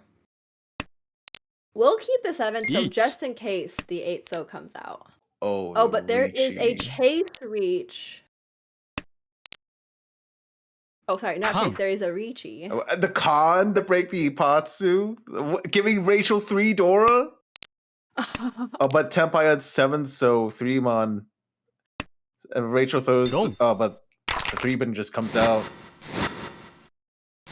Oh, Dora 3. Such Oh, a that. shame for Edwin. I didn't realize that Tucker had 3 Dora. Those were original Dora, but at least Rachel Oh avoids my stealing God. on that 7, so. That would have eventually come out for sure. Yeah.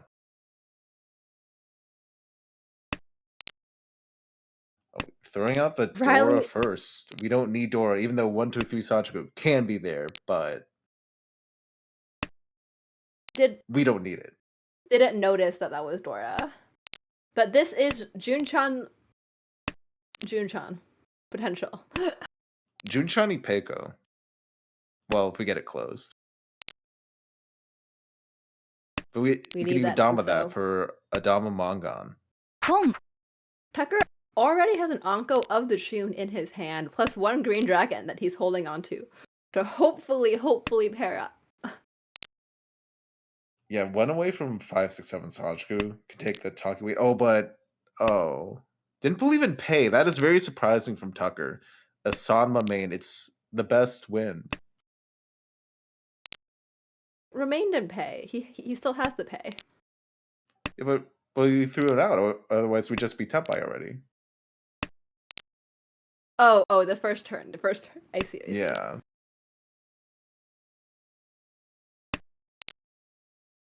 Well, still Yishanten. That's not a bad result considering it is only turn 6. Riley's still looking for hand improvements. Hasn't really done anything. But there is the Tenpai waiting on 4-7-so. Yeah. And no Sanchoku. Dama's here. Another pay.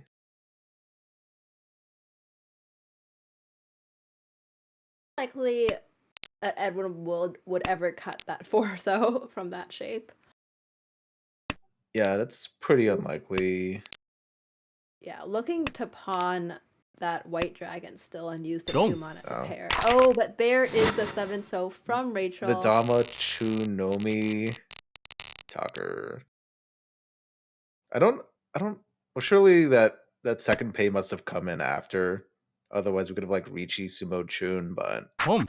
I guess that's acceptable. All right, we're on the Tucker Pawn immediately Palace.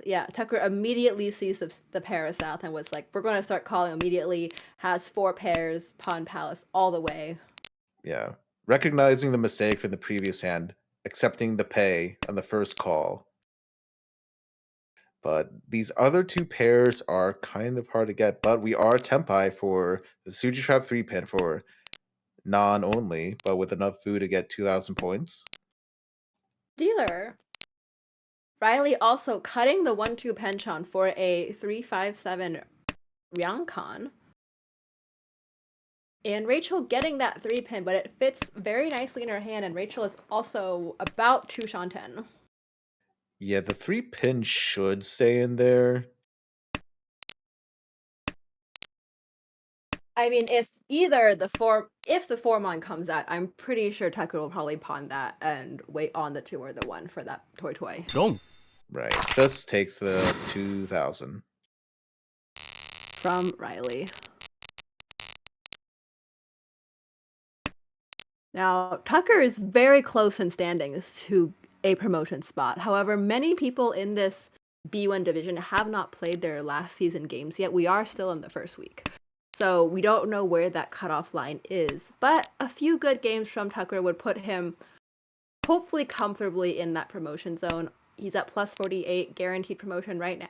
The line right now is plus 51.9. You want to be maybe plus 70, plus 75 for that. Back-to-back door draws for Tucker. That is going to be amazing for them.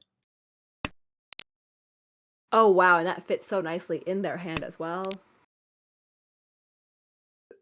It's that Shanten. Still needs a pair, but it can open for Tanyao, kind of. Seeing this Honitsu potential Chinitsu as well. Opening her hand with a lot of honors and a lot of Pinzu. Home. Confirmed Honitsu. It's a nice 4-so draw for Tucker. That is...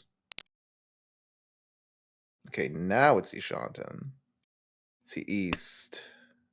Oh, that 5-pin? It gets pawned. That's a 3-call, 2-shot in hand. Interesting. Now, are we gonna be greedy here? 6-7 is not the Honitsu suit. Oh, that's just Tenpai. 5-8 mon. Richi and 2 Dora.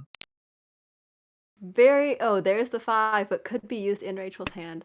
Rachel made a really interesting play earlier by when she paired up the 2-mon, she actually cut the 2-3-so ramen to keep that 5-so Dora connector in their hand.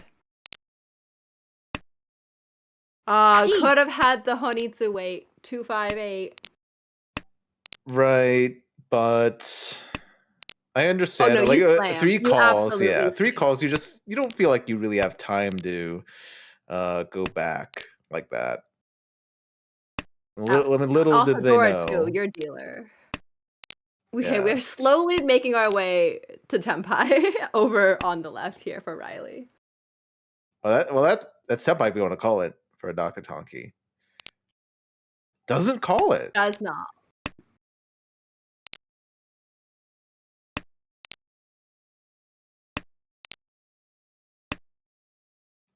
Just goes up and said, which is Which I thought it is just Ricci Dora too.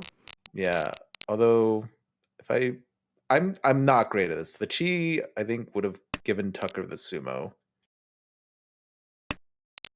but it'll take the points regardless. Tucker gets a dealer repeat, his second dealer repeat, so now there's 600 points in the table.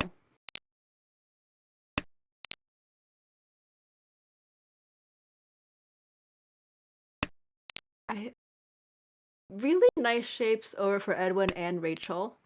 Lots of rearmaments. Riley still looking to has a lot of good shakes, but also has a couple floaters that needs to be connected to. Oh, but Anko 1 mon for Tucker. So now we have an Anko and 2 pairs. Ricci. That could be shifted into something else. But Rachel finds a Tenpai first on 5-8, so for Ricci.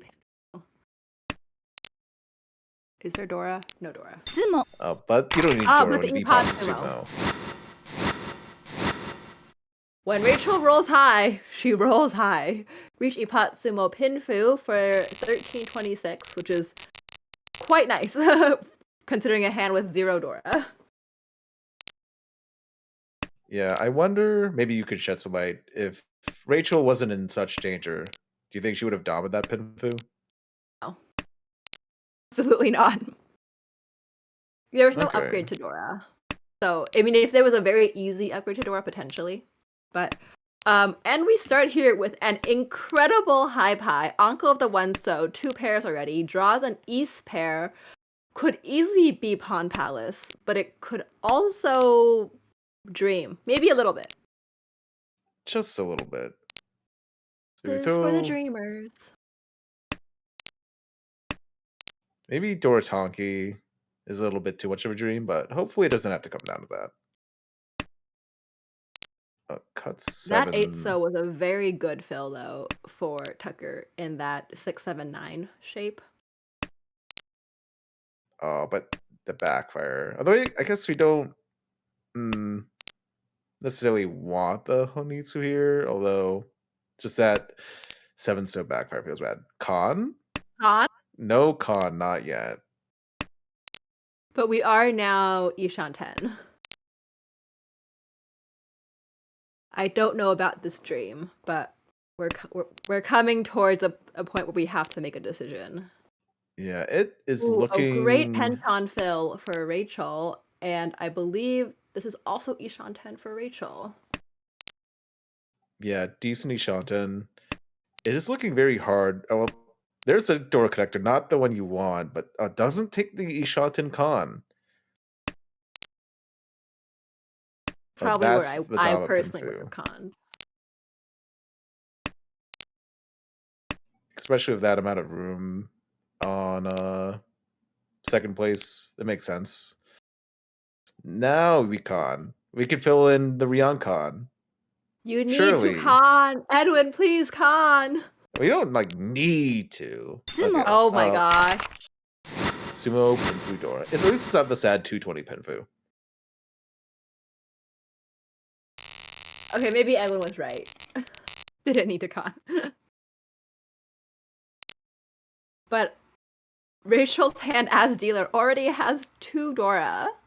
And easily usable Dora. It just Upgrades fits her right in. floating 1 and floating 5 to a Ryoncon 135. Home. This has potential to be a really fast hand. But Riley calls for double south. And 2 Shanten for them as well. Yeah, lots of Ryaman shapes for Riley, so Riley can just end it. You don't want to let... Although it would be pretty hard for Edwin to get above 30k. But you might as well like take your points. Especially with that door in hand, a 39 is a 39. Interesting choice for Rachel to cut 7 so instead of 9 pin. I'm curious as to Con. why, considering 7 so is still a good floater. Con into Dora 4. And draws a 1 so for Tempai. 6 that 9 pin in Rachel's hand That is not looking good. Oh no! Should have cut it earlier, but that will be a Hanemon direct to Riley, and that will lose So no, that still keeps Rachel in first place. But wow, incredible. And Edwin taking the fourth at 29.1, Riley at negative 17.5, Tucker plus 16.1, and Raichi dealing into a Haneman but had such a lead in that game, Yeah. maintaining her first place at 30.5. So with that, current standings, Riley Tucker's still in promotion zones, but Rachel out of the demotion zone and Edwin into it temporarily.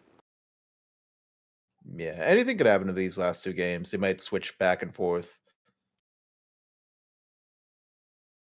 Wow, that sure was something. So Riley started pretty close to like what 160-ish this previous in the first game, lost about 50 points.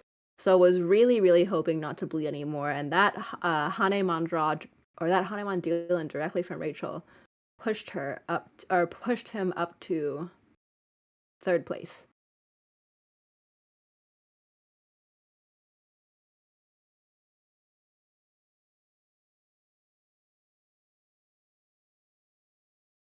All right, and it looks like we are going to take a break from this table and we're going to move on to another table. We're going to go and move to the C1 division, table 11, also playing their last 4 games. We've seen quite a lot of action from B1, so we're going to see if C1 can match that excitement. Anything could happen there. You'll never know what you'll expect from them. Oh, Now, what? C1. Okay! That's a lot of shy tiles. Hey, 3-pin white dragon. 1 3-pin, One 1 white dragon. And interesting Ricci. decides not to switch to 2-pin, to 2-5 right there. Oh, Considering that 2-pin is Dora. could have taken the Tatsumaki weight, although it's a bit weaker at the edge, but just takes a 5/6 mon. Now, I just want to remind everyone that it is very exciting because in C1, you have double promotions, meaning if you are above 200 points at the end of the season, you don't just promote to B3, but you get promoted directly into B2. Yeah, unfortunately for Tai, didn't take the 6, 7, 8, 9 weight. Could have gotten Ashen on that, but maybe through the 8 mon because it was safe to the dealer. Wrong. Alba gets the 6 mon anyway. Or Ricci only. Ricci no Mi. Unfortunately, that beautiful Honitsu Toi Toi dream did not come true. Yeah, especially if you just sumo that, you also get Sanako. It's like the best feeling. Outside of just getting the Suanko, but you can't always have everything. All right, so now we are moving on into Ty's dealership. Ty looking to get a few more really good games here, considering he's not quite in the guaranteed promotion zone. It is likely that there will be extra promotion slots in these lower leagues, so C1 tends to have a couple extra promotion spots, but it's not something you ever want to count on or rely on. Yeah, and Tai with some really strong games can get into the double promotion, so still something to play for. 3 very strong games, which he is starting off with, considering he is currently in first place. But it's a very small first place. Although I believe the threshold got reduced down to 200 or so, so they don't even have to be that strong of a first if you get all 3 of them. The top 5 players in C1 are all above 200. So, that was a really good 5-mon draw actually for Cameron, filling in that 4, 6, 7 shape. So now the 4th mon and the 7 mon are both extenders. Oh, the 9-mon pawn. I suppose this is the switch to Toy Toy. Pivot to Pawn Palace. With 4 pairs, which I always think is a little bit risky. But It feels like the right amount. Because if you're at 5, it's like, well, you're just one away from Toy. You don't have to open your 1 hand. true. But that will be the Ricci for Mitchell, waiting on the 2/5 Mon. We see 3 2 Mon and 1 5 Mon over in Cameron's hand. So quite live in the wall, actually. 3 5 Mon, 1 2 1 Mon. Cameron chasing with the Oh. 3 Mon weight. It's Suji to the first Ricci. And doesn't deal in to the first Ricci, most importantly. Yeah, I 相撲 mean, your entry was Nakasuji, but just ends up donating the stick. Ricci Sumo Pinfi Tanyo? No. No, 1326 with 1 Honma becomes 1427. Also, for those of you who are watching Armel for the first time and you have noticed that there's a big jump in the numbers.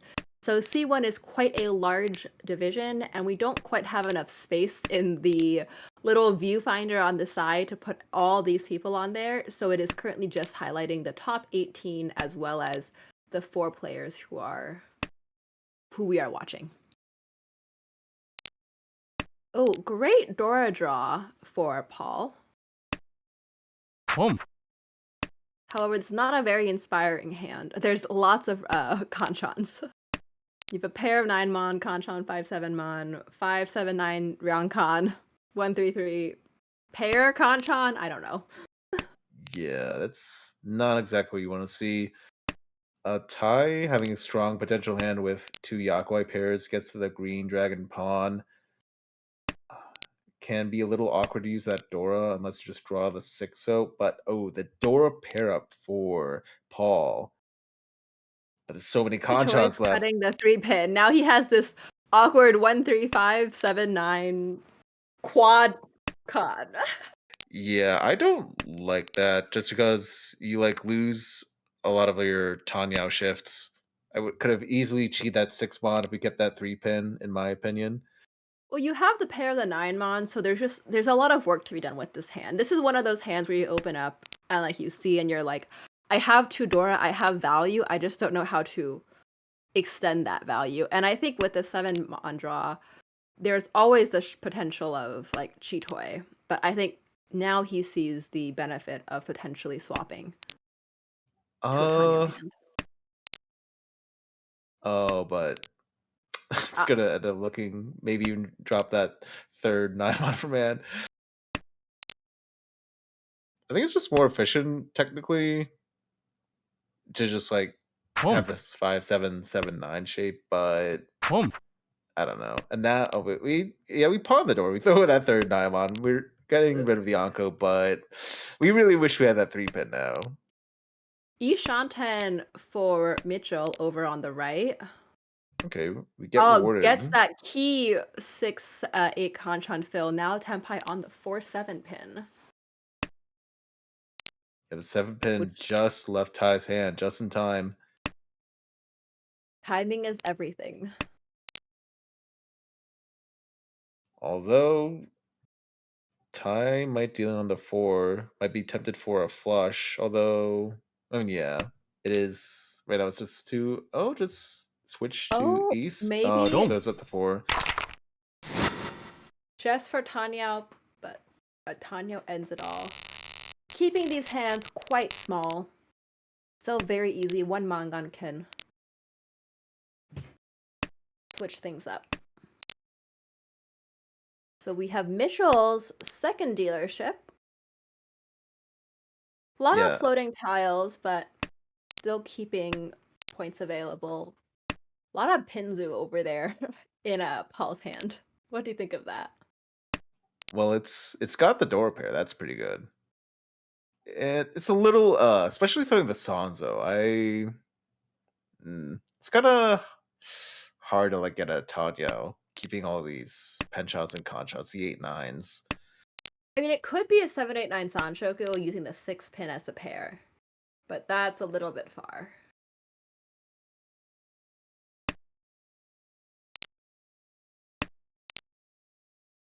Gets the Dora triplet now. Boom. I guess that is one away now. It's gonna be a bad wait, but it might not matter.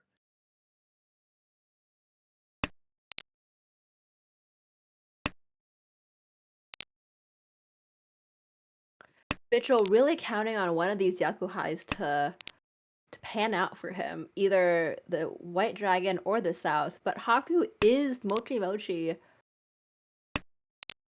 with Cameron. Yeah, thankfully the Holding South that is still key 7. available. Yeah, but Mitchell is holding this key 7 pin that Paul needs for 789.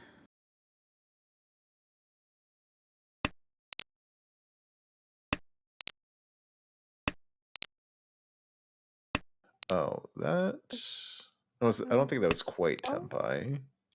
No, we are Shanten now actually over for Cameron. Okay, Beach. I love this 6-0 keep. We get a possible toy here. We're going for it all. Chi. But then Cameron gets Tempai on the 3-6, locking the White Dragons into his hand. So if Mitchell wants a Yaku, it must be South. Yep, there's only one 3-pin left in the wall, though. All the 6 pins The are 6 accounted pins for. are out. Yeah, they're all in Paul's hand. Good for Paul. Can he win this potential Ricci Dora 3 hand?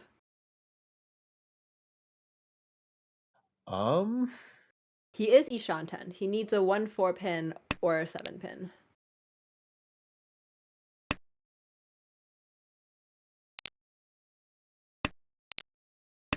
Remon just came out. 5 so Chi. Genbutsu. There's Chi. But now we have reached Tempai. We're not No liking fear. it, but we are Tempai. Really need that South, which is still buried in the wall.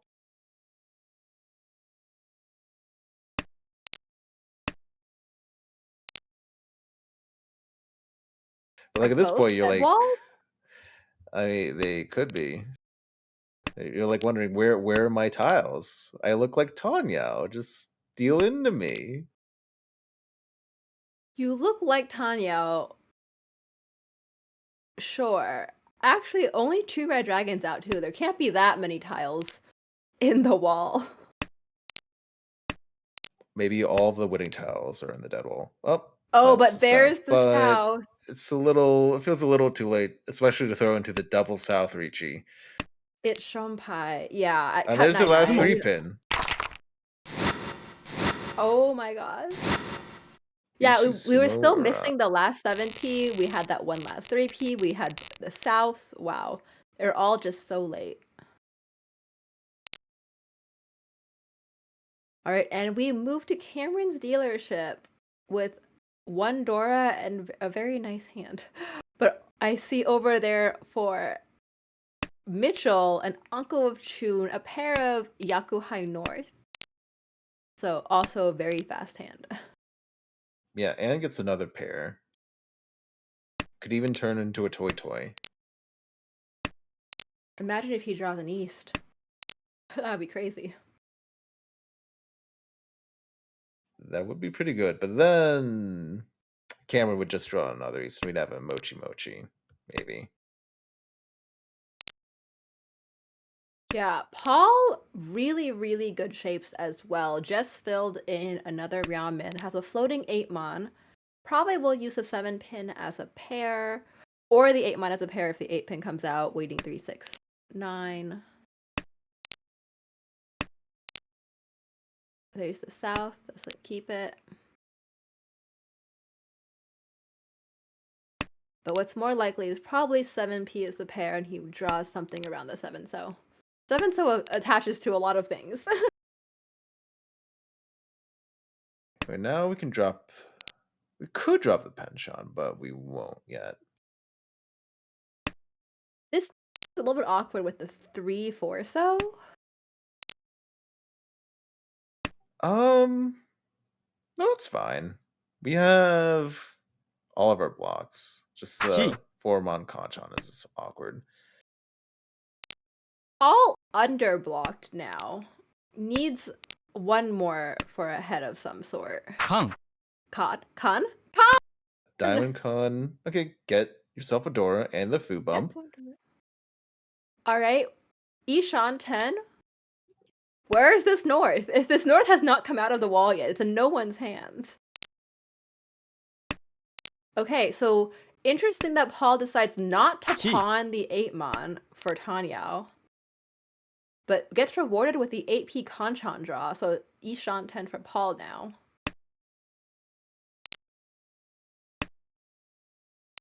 Yeah, probably just wants to I- stay closed and take advantage of the con.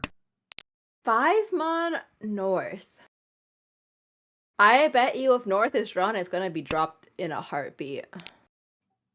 Maybe, but that is the North Seed, and that would give so much value. Oh, well, we'll see if you're right. That's a 2-pin Oh. first. Okay, okay. Had the pair of Dora, so like with that much value, you have to like throw it.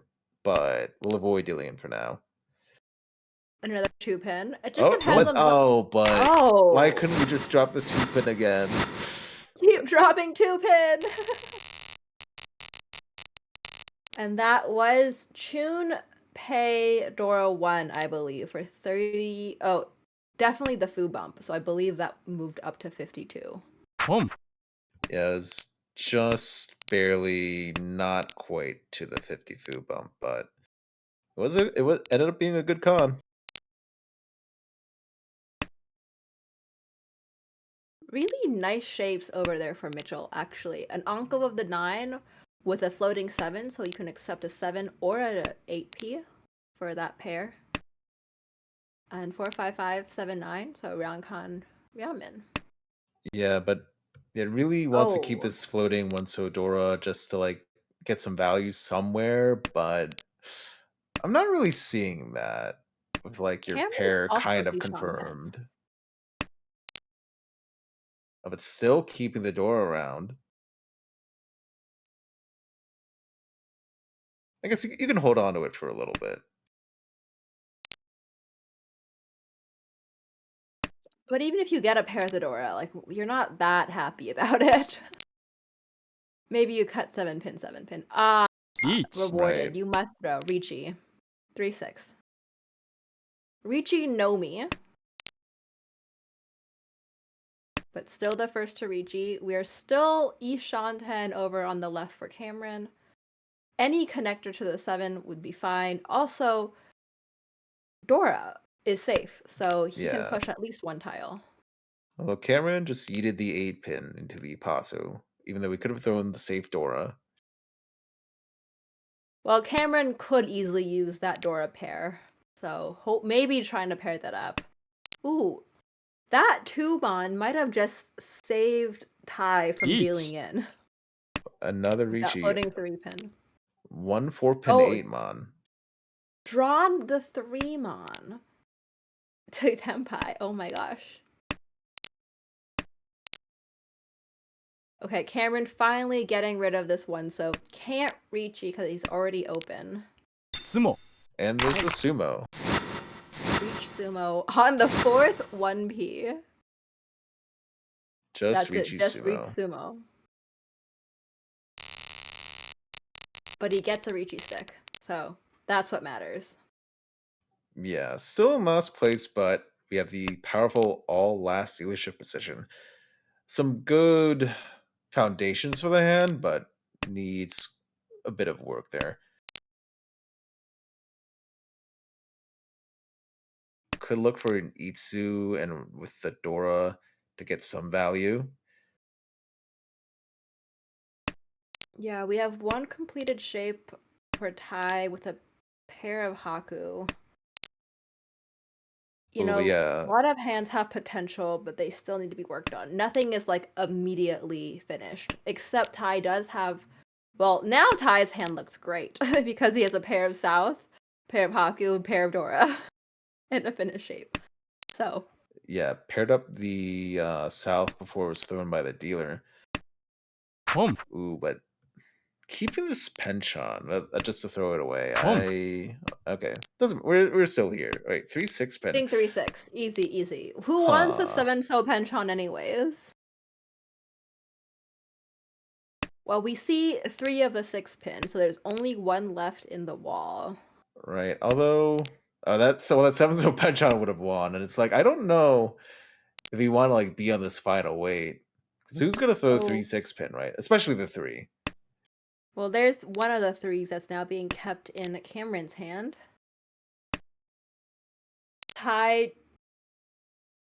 Katagiri sort of keeping his shape, his 3-4-5, moving to a 2-3-4, just to say, like, hey, maybe I'm not Tenpai yet. Yeah, it might do something, but that is a lot of value on the board. But I don't. If we're gonna throw the Tumon, I don't know what that really signals, but if we're gonna Karagiri the 5, I feel like we should Sumagiri the 2. Just always Katagiri. It's just in their programming.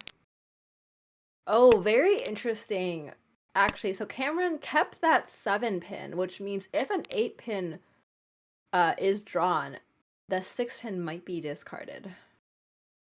Pairs Right, up the 3 pin. Don't. throws a 6 pin and deals into There's that the 6 Mangan. pin. Haku Nan Dora 2 for 8,000 points. This game is still being kept quite close, but that will end it with Mitchell in first place at 24.2 with 39,000 points. Ty, a very respectable plus 10 points at 35,000. Paul, minus 11.3 at 23.7. And Cameron, unfortunately, taking the 4th place, but a very small 4th at minus 22.9. A very nice game. Paul had the extra points, though. He doesn't need to win. He's currently first place in this division. So the minus 11 does not hurt that much. Right, but there's that extra buffer towards getting like these next 2 games were catastrophic losses. The buffer's nice to just have that double promotion spot still. And with that, I believe Paul is still in first place, but double promotion spots are subject to availability in B2. So, for example, we have currently 5 people in this like they are allowed to get a double promotion, but there are only 2 extra spots in B2. That means only the top 2 players would be getting those double promotions. So that would be in this case Paul and Josh currently. Right. I don't know like how likely it is that like all or none of the spots are available, but we'll have to see how that shapes out. Definitely. And we did just come from an A2 game and we were talking about participation.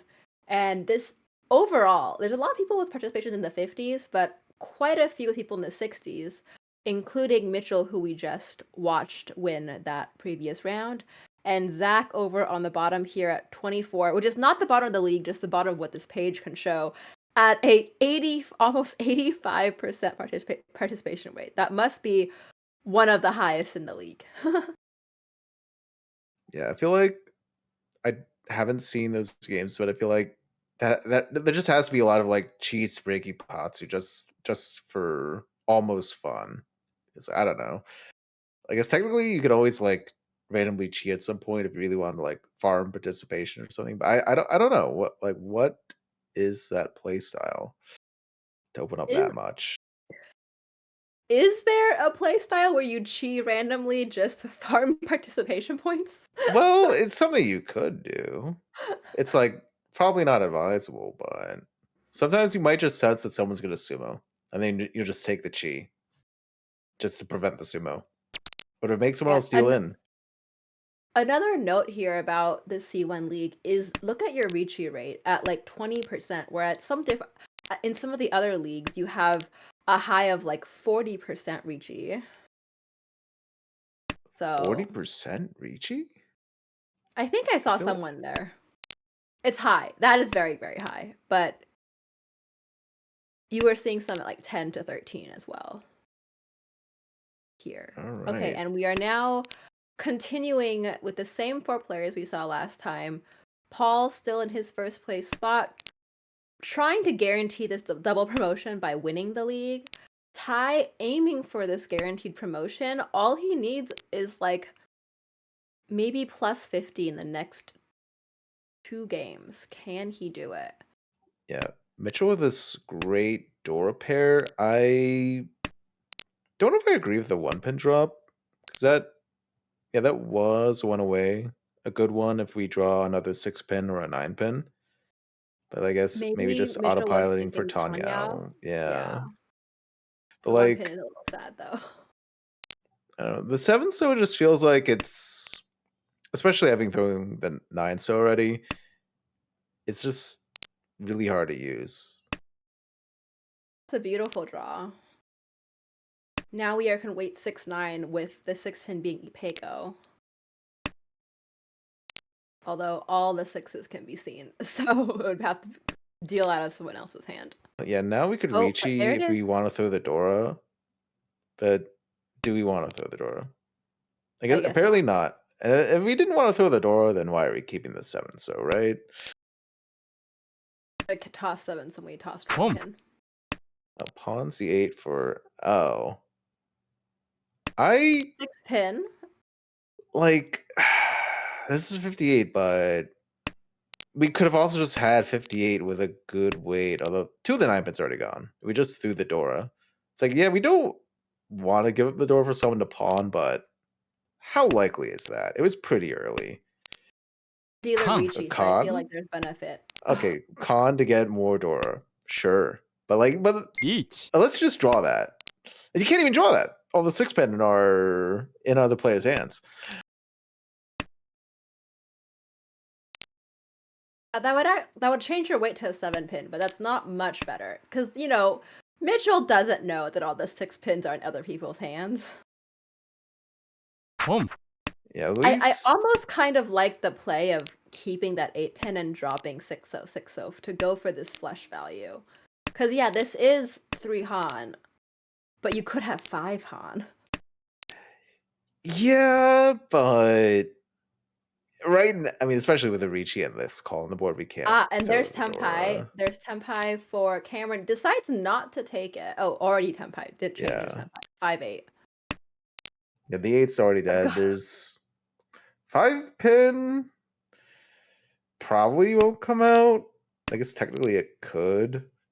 Well, I don't know whose hand it would come out of. But it would have to be Everyone. Mitchell's. I'm just trying to. I guess you pawn 6-0 if it came out. And what do you drop? 5-pin? 7? Because if you drop 7, you'd be 2-5-8, but you have all of the 8s. Right, but you can't drop 5 because then you would be 1-4-7 furry 10. Oh, right. True. The 1-pin makes you sad. Oh, there's a 4-so for no Yaku? Who wanted 4-so? That's to the Oh, Ricci. the Or Ricci. The Ricci Ricci, wanted 4-so Shah, for Ipeko. Ipeko. Okay, well, considering we con and there was a Ricci, we escaped giving a big sumo and paying out Not a that. bad situation. Okay, well, that's a pretty terrible hand on the left. When I see that, you're just sad. Or you go for Kokoshi. What is that? 1, 2, 3, Yeah. 4, 5, 6. That's 8. So not even 9.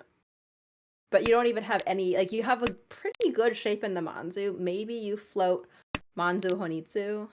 I don't Yeah. know. Especially since you have one with the door already. If you just pair that up, it's an easy pivot. But for now, you'll throw So and Pinzu.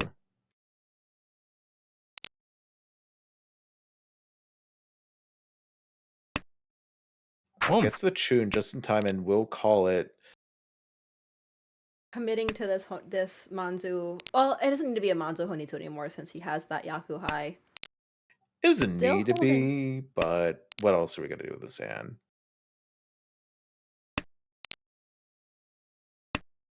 And there's another Dora drawn by Cameron. And I believe 2 Shanten across the way for Tai for a pretty strong Riichi Pinfu hand. Potential can even still get Ipeco if a 6-pin or 9-pin is drawn, and then use that as a floater.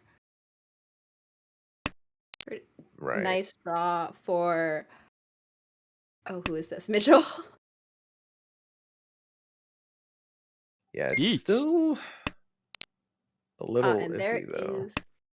there's that Tenpai. You have the 4-7 Riichi Pinfu. That's it. You have this floating 7-pin in Mitchell's hand. Yeah, but now it's Suji. Didn't even care that much about the 9-pin. Gee. Yeah, might have, if we were playing a bit more defensively, could have thrown the Nakazuchi 5. So, but because we didn't do that, we took the Chi to get to Ishanten. But also Sumo. the Sumo to tie. Riichi Sumo Pinfu. Any Oh, and 2 Ura. 2 Ura. Yeah, quite a few chances for that Ura, too. That's that Mangan. 2,000, 4,000 puts Tai in first place, and that's exactly what Tai wants, since Tai is so close to that promotion zone. Ooh, very exciting 5-pin Dora. Very usable middle tile. Ooh, but lots of Sozu over there in Paul's hand. Doesn't need to be committed to any kind of flush, but is something to keep in the back of your mind depending on draws. Yeah, the 7-pin drop almost feels like a commit. But the it's 7 so hard to drop use is Sedora. definitely... I know. Ooh. So it's like, if we are going to commit to like a flush, 7-pin's fine, but I guess we don't have to commit, but that's like, and we are a Tempai. But we could have even had 5, 6, 7 Sanchiku, but now we just have this sad 2-pin Concha. They're not even going to Riichi. Not a good hand to Riichi, especially 2-pin is once cut already. There's other hands. Find something else. Right. I would even, keep that 8. I know with the slight backfire, we already tossed the 6. Yeah. 2 Shanten for Cameron as our dealer. Keep cutting that 1-3 block. Ooh, really nice pickup. Probably cut that 3-pin, or maybe 8 so. Yeah. 3-pin. Yeah. I think it has to be the 3-pin, since we threw the 2-pin So, earlier. still 2 Shanten, actually. That was not... I mean, it is a useful tile, but not one that moved us anywhere. And now we have pair palace. 1, 2, 3, 4, 5 pairs. Yeah, throwing a 9-pin, 9-pin to go for the Tanyo potential, which makes sense. Totally makes sense. A slight backfire for Paul there. Could have been Tempai on Ipeco on the Sanzo. Yeah, it's like I Boom. don't. Ooh, yeah, Pawn Palace. That's not quite Tempai, but Still can Ishanten. get Yeah, there. Tai threw the green dragon, and Paul decided not to take it to keep himself in this closed hand state. But if he did take the green dragon, he would be waiting 5-8 mon. Just toss it. You want to call the 6 so anyway. All right, that's acceptable too.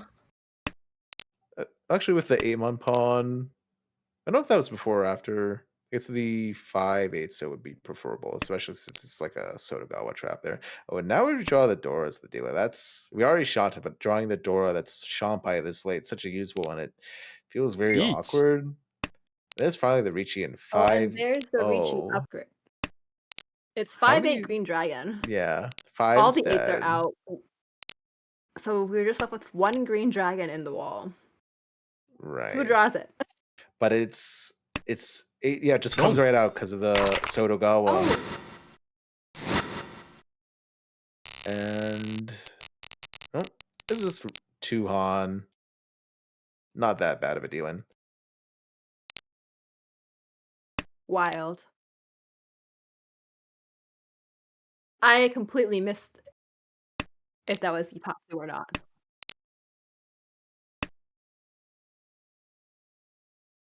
Boom. Okay, well, we Yeah. have Cameron with a pair of Haku immediately calls it, which is dropped by Tai.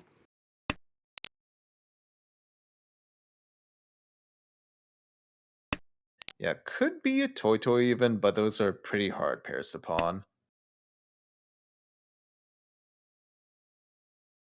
Tai will probably look for speed in this hand, calling that first green dragon. There are a lot of, like, you can draw a lot of tiles, but you have a lot of penchant conchons here. Ooh, the Dora pair Oh, up. that's That great. is beautiful. Dora pair up double east. Boom. It Oh, just it's heated out of the third immediately turn. dropped by We're dropping Paul. 7-pin, 7-pin. We want the flush. Although toy would be acceptable as well, really. Well, now we have double east Dora Boom. 3. That's guaranteed 12,000 points right there. And as soon as we pawn this green dragon, that's a Hanemon. That's 18,000 points. That will be a game shifter. Yeah, especially being the lead, but yeah, the trouble with this flush is that you know not to drop the Montiles now. Like, you don't even need the flush. You already have the value. The flush adds, what, 2 Han? So if you get the green dragon and the flush, sure, it's Baimon. But you already have 18,000 points. I don't know if the push for 24 might be worth the risk of losing it all. Right. Although sometimes you can just sense the flush tiles are good in the wall, but with these shapes, I don't really see it. Boom. Although 7-pin is also kind of just hard to pawn as well.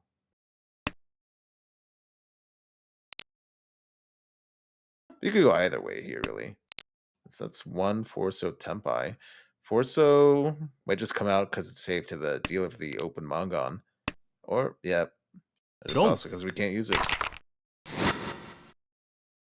And that gets diffused, but Tai is still in the lead. But that does end Ty's dealership, moves the game along, and now we have Paul's dealership. Starting off with a pair of South, no Yaku High pair, but a pair of 2-pin as well. So Yeah. Ooh, we a see shapes. nice Chi. Ormon pickup, but must believe in the half flush already. Doesn't want that floating 7 so.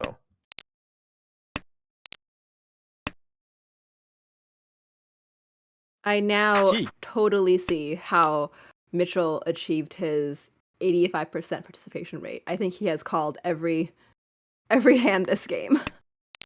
A Mitchell's 85? I thought that Boom. was Zach. Oh yes, sorry. There was I think Mitchell also had a very high participation rate though. Sorry. Oh, maybe? You can check after. I don't think they like stood out. Or like apparently about 70%. 70%, which is pretty high, yeah.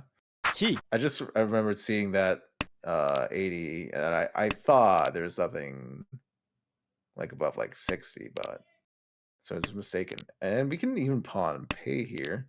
It hasn't been dropped yet.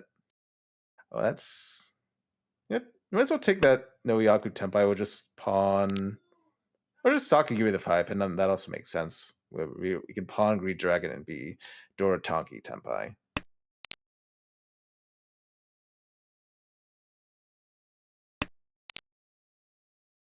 Well, there's the Ipeco pickup for Tai.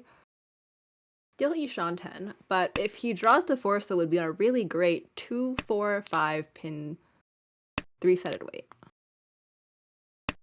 Oh, and there is the Boom. Tempai for Paul waiting on 8-pin Pei Shabo. Has to drop the Eat. east tile though, Oh, unfortunately. Richi's on the 5 Concha with 2 out. Chi. Even with Sans was a Richi tile, I don't think I could do that.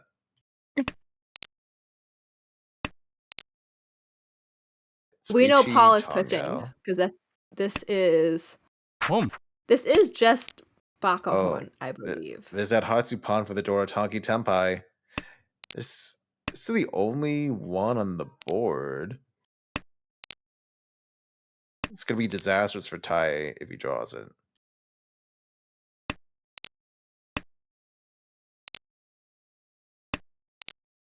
Red dragon. Very safe. Quick discards. Draws a. Oh. Yeah, no Yaku. Wait, that's no wait. Oh, it's Furry 10. Furry 10-2-5. I'm like, wait, there is a Yaku. There's East. Now we can switch off of Furry 10. For Yeah. 3 mon 9, so it makes the switch. There's another Hatsu that is totally safe now. Will you drop the door? It does 3-mon not drop the just door. came out, but there's no more 3-mon left in the wall. Oh, the door. You can't. Oh, Dora. You have to throw Pay. or I guess you can throw 5 if you're just gonna bail just because 5 is guaranteed safe. Yeah. Oh, there's that 5 pin. We're bailing on that as well. Very nice play from all these players, sensing the danger and deciding it's not worth the push. Definitely not safe to that Ricci.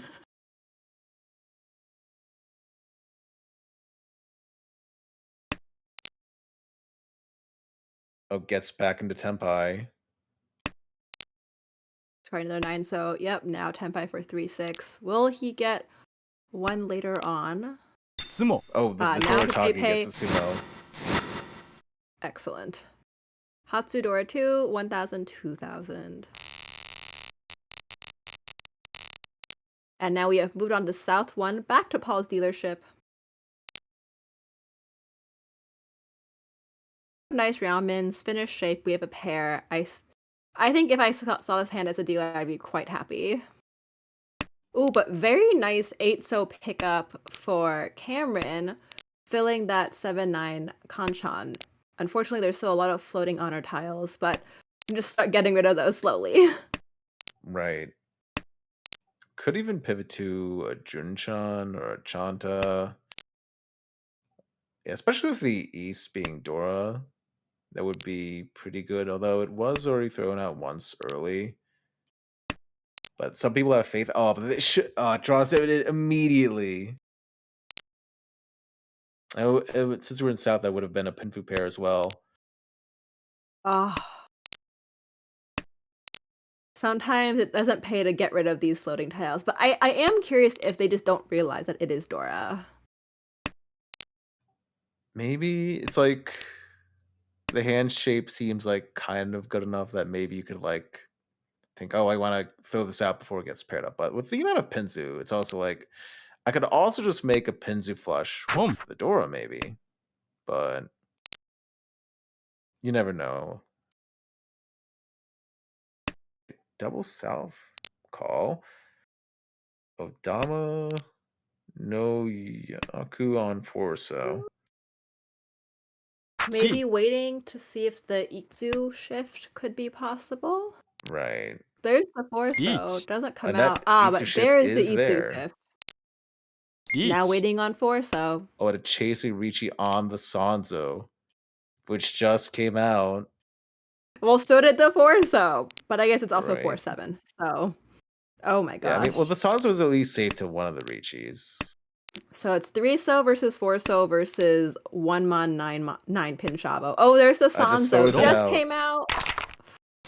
And that will be the pickup for Paul. Yeah, the Ricci only. Who needs Zora when you have Sanzo? You know, I think that only came out because you are here, Dustin. I am fully convinced that you are blessing the Sanzo tiles to win. I mean, it's safe to one Ricci, and you know that hand was Tempai. I just had to push it out. Oh, that's beautiful 6-pin draw.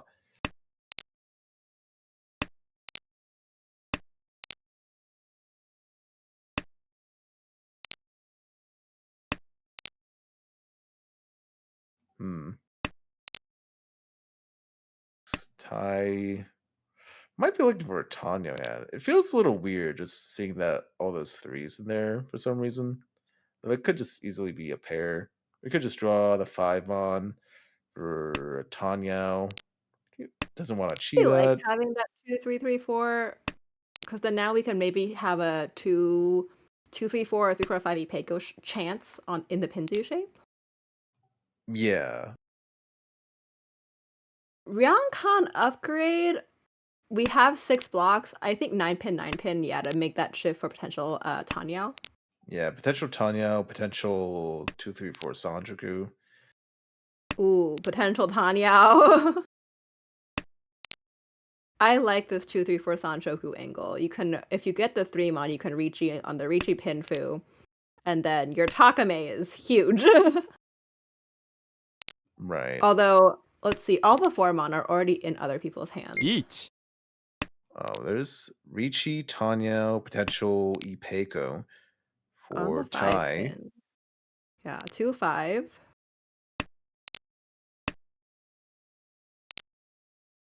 Let's see. Well, we see 3 of the 2s and 3 of the 5, so there's 1 left Gee. in the wall of each. Oh, But that could come out, honestly.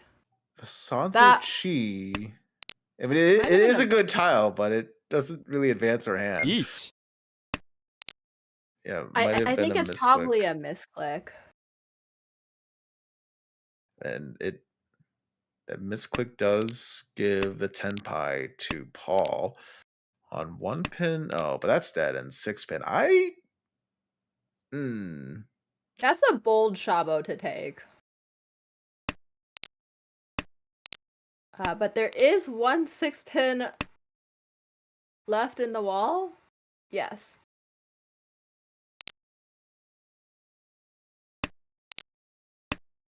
Oh. But there was a Boom. great point that was just pointed out that Boom. having that accidental chi prevented a 2-pin sumo. And ended up And- winning the hand and 2 Ricci 6. Got the pair just in time to run that 4 pin. You know, happy accident. Happy accident. It was That's all why according to plan. that's why Sanzo. Always Sanzo. We could look in the wall and it would be like there's no way we win that hand unless we chi that Sanzo. It was just meant to be.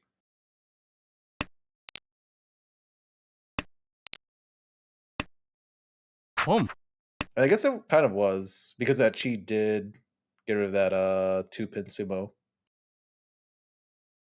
Maybe they know something I don't. I watch players play and I'm like, how do you know this? How do you make these decisions? They just know the wall better, apparently.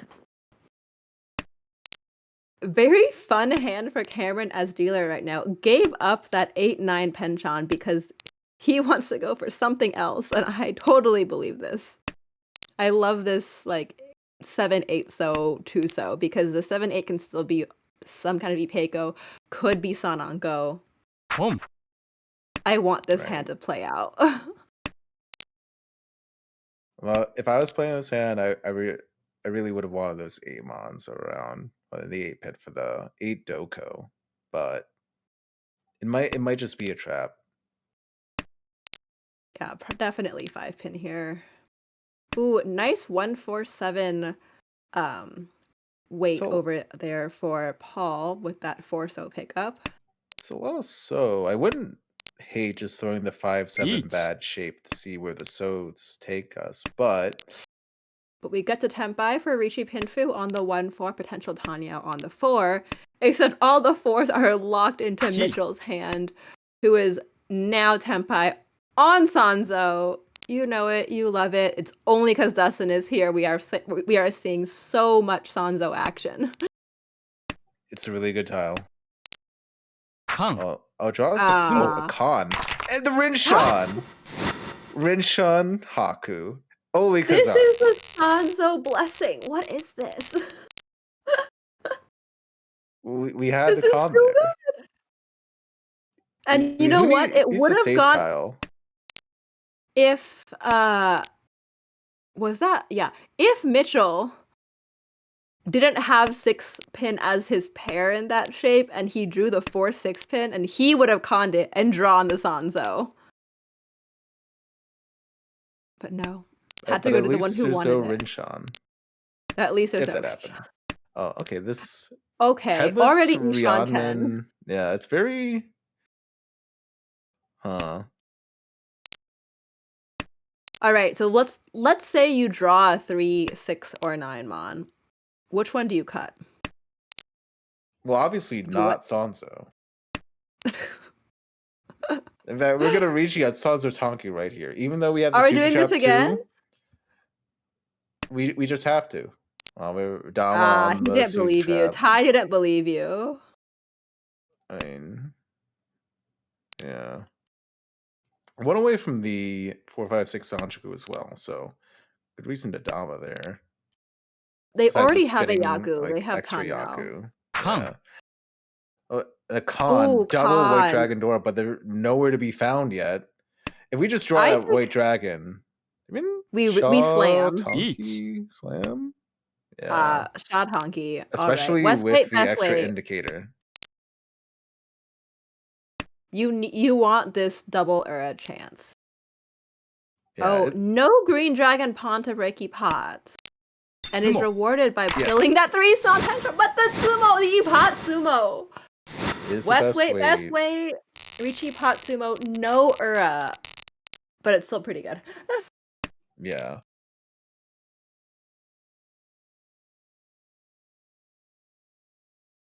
Yeah, it's like waiting in the West is pretty good, as we've seen, but it's like with those cuts, it's like no one kind of like wants to throw the West because your hand cut just looks like Chi Toy. It's like, oh, obviously they're waiting on this none cut honor or one cut honor, but doesn't matter when you just sumo. Who needs someone to deal in when you can just sumo? And this is a really nice hand for Tai, missing 1 mon, 7 mon for Itsu. Looking for a connector, maybe in the Sozu. Other people still trying to get rid of their floating honors. A pair of Chun over on the left for Cameron.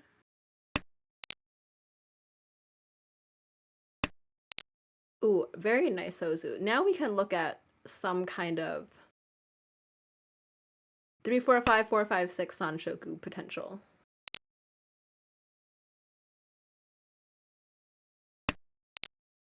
Yeah, I'm curious what Mitchell is doing with the hand. Through the pair of pay, didn't want it, doesn't want the 7 mon floater. I guess we had that pair of pay. We could almost look at like a Chanta instead of that pair of 6-pin, but Home. I don't know. Okay, that Super Chun is interesting. pawned. Gives up the 9, so is maybe looking at a Tanyao shift and giving up any chance of Itsu.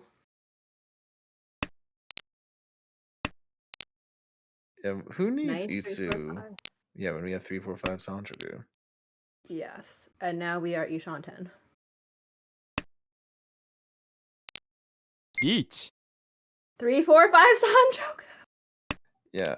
Oh, but well, no, Oh, because we didn't threw see the it, but 3. We took the 3-sided weight, but we're just gonna took the 1 Potsumo for with the 7. 7 mon. Well, not quite.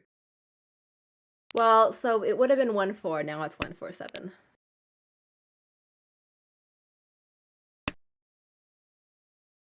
Oh, Boom. there's the wrong on the There's 1 mon. No Tanya, but oh yeah, we didn't have the Doro either. This is Richi Pinpu. Fully But on it the is one hand. on Ty's dealership, so he gets to repeat.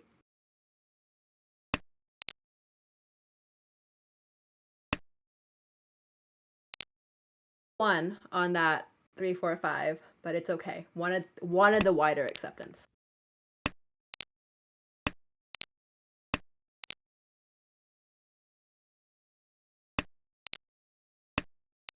Ooh, Dora paired for the dealer. Has 3 pairs though. But not quite enough Tanyo tiles if we really want to force that.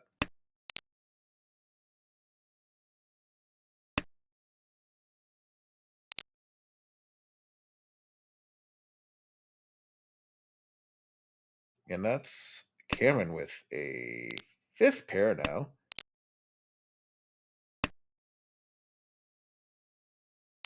We're looking at this cheat toy finally. We finally might have a cheat toy. It's also kind of close to a normal hand, but oh, that 4 mon. I mean, I guess you That's wouldn't a really good want draw. that Conch on anyway. Ideally, you draw maybe C. like either another pair or a 5-so.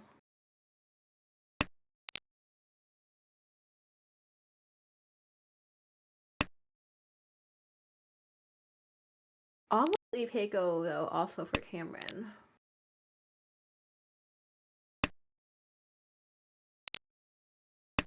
It's so weird because it is so close to a normal hand, but also so close to cheat white. This is one where you're just like, whichever one comes first is the one I'll Eat. take. Ooh. And we Right. have hit Tenpai. 8-so Kanchan for Paul. Yeah. Oh, Go. guess it on Ipatsu. Because he filled in a good Kanchan. Oh no. Right. And also like having that many Montals in your hand, you just you know what's the worst that could happen? I want Shinitsu. But Yeah. It was Ricci Potts for 26. There was and 600, I believe it was 600 Honba. yeah, it wasn't that expensive. Home. Definitely not. And Tai is maintaining his lead, definitely doing his best to get up into that promotion zone. Yeah, it has a lot of Montals. Draws another one. Just gonna throw out the 8 Home. so. Gets pawned away though. With disconnected tiles of other suits, I think Shinitsu here is like your only option. Right. Oh, doesn't Haku's elect already to keep. pawned. Yeah, doesn't elect to keep the safe tile for later though. Probably actually cut 2 pin there, considering 1 pin being Dora. Right. Oh, well, we have a Ryama Oh. now, but are we We'll going to see settle what for that? comes. I don't know. That's hard. That's a hard choice. We are Ishan 10 over there on the right for Mitchell. Once again, might end up needing that last 8-so.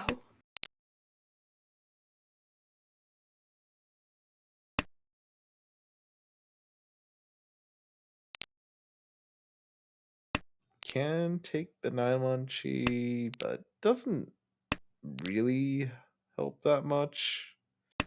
No. You're left with a weird 6-8 shape.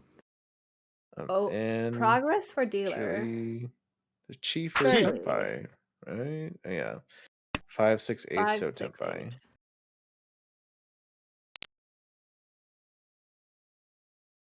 Ishan for Paul needs specific Pinzu, but lots of specific Pinzu would work.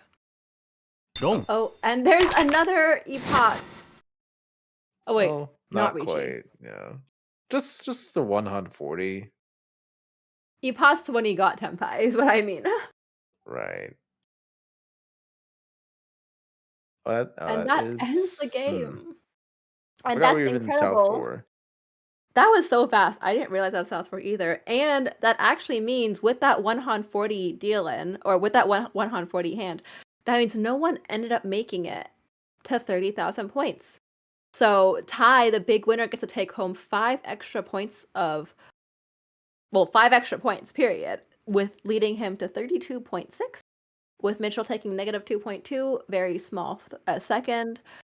Paul at negative 8.9, and Cameron another fourth, unfortunately, at negative 21.5. All right. Very, very exciting. Yeah. Though I I don't know how the how the game went like that, but That it was was so certainly fast. entertaining.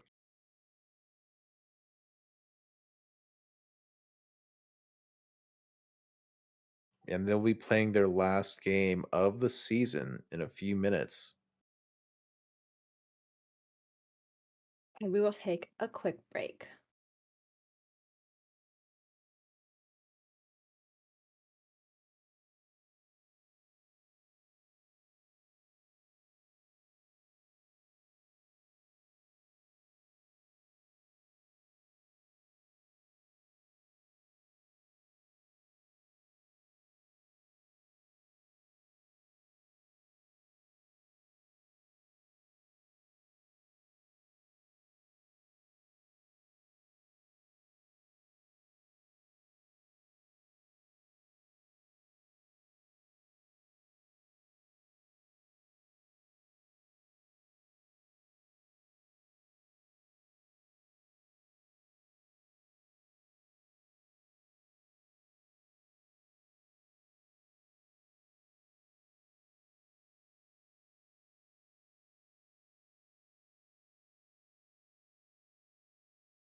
All right, folks, we are back for game number 4, the final game of the C1 table, and the final game of the evening for us. Thanks again to Isabella for the commentary earlier.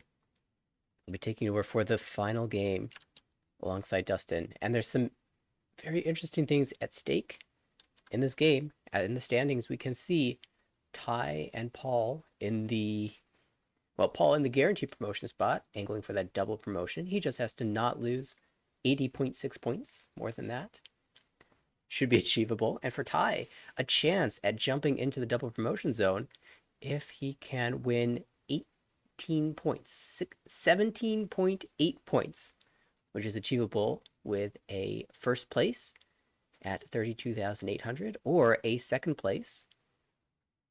And that will need to be what? You get 5 points of UMA, so 12, 42,000 point second place, 42,000.8. That's not too bad. Actually, with yeah, or even a 48,000 third place, which is possible, although very unlikely. They are underway. Paul will be the first dealer. Mitchell on the right, Ty across the table, and on the left, Cameron. Opening up with the White Dragon already. Moving towards maybe 2 Yakuhai and a Dora. Would be a nice tally there for Cameron. Boom. Decision time, Maybe. though. Ooh. Like, we don't have. I guess that is the most efficient play, but just draws the Conchon immediately. The backfire is painful. Yeah, you couldn't really expect to feel that Kanchan before any of the diamond shapes, but now that it's here, I guess we're going to hope to draw it back. Chi. Yeah, it's like Beach. I wouldn't hate dropping the Soriyama in that position for a flush, especially with the 2 Yakuai calls. But now we're in such an awkward position. But we might get the Tumon Chi back. Although there's only one more Tumon for that though. And now 5-mon is Nakatsuji, so there's a chance that could come out. Yeah, and Tai does have the 5-mon, so they can throw it.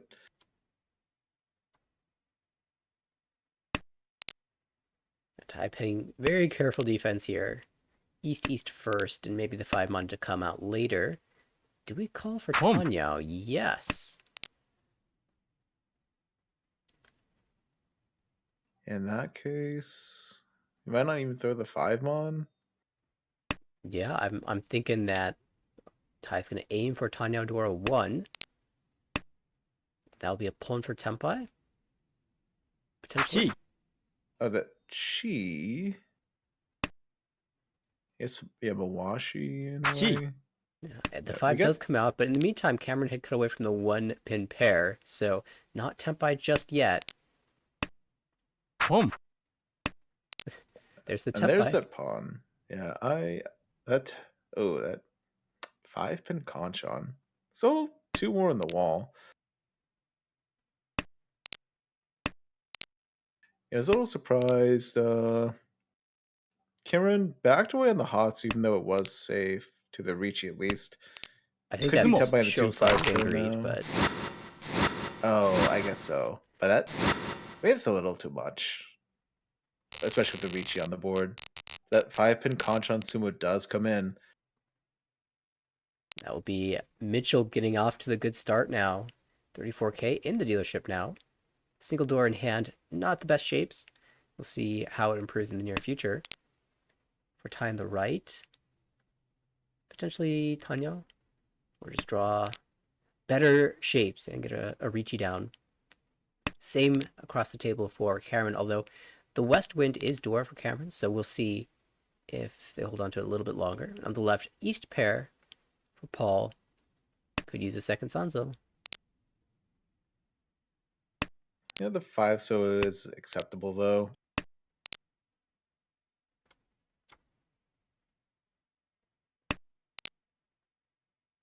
Could always use a second Sanzo.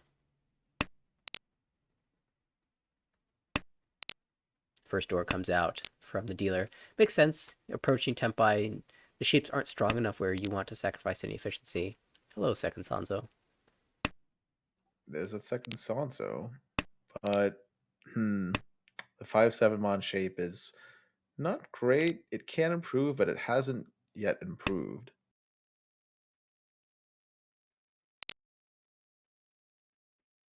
It's now, yeah, we could even just have like a possible Cheetoy or just that is a Cheetoy, yeah, on the 5 on. Yeah, Obviously, we just don't reach you that. holding the Dama for now, and we'll see what happens. Sushi Trap? No, not gonna take it. I feel like at least switching off of it would be fine, even if we don't reachy. Sure. Oh, the Rion Each. Peiko. We have to reach you that Now one. that is something we haven't seen in a while. Gianpeiko. The 9's so good. It's all in the wall. It comes Oh. out for the Ricci Patsui Peiko, or Rion Peiko. Rijipas Gianpeiko for Manga no Uda, but that is going to be an 8,000 hit. And Ryan does show his face once again. A rare occurrence. And yet, in game 4, the final game of the season, comes into hand for Paul. Add that one to the Akudex. And it had the Sanzo in it. It just had to win. Ooh, this hand is very close to Chanta. Could have 1, 2, 3 Sanchoku, and it already has the Dora incorporated in the hand. Pom. Oh, but wait a second. Oh. 6-0? Pawn of Greens? 2 8-0? A Sanso? Sanzo? Oh, we threw 3 mon away from the dealer hand though. Oh. Oh, the 6-0 is the door indicator. It makes getting those tiles pretty hard to get. And the dealer is 1 away from that Chanta now.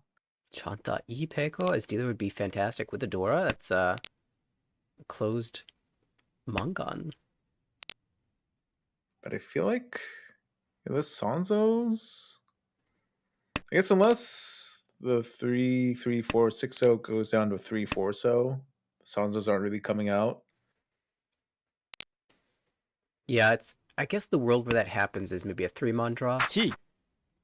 But even then, the Sanzo's likely to be the pair. Tai just opens up here for the Chantadora 1, aiming for 2,900 and a dealer repeat.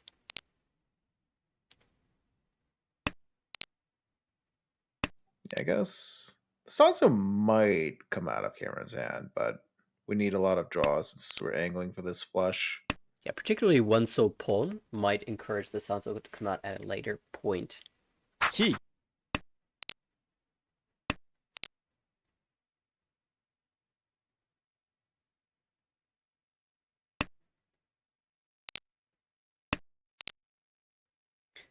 Kind of funny.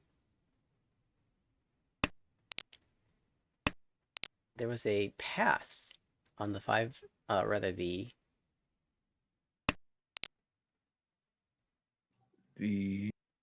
Oh, you know what? I misread that shape. I was thinking about passing the 1-pin chi and then drawing the 4 3-pin, but I think Cameron already had that in hand. Chi.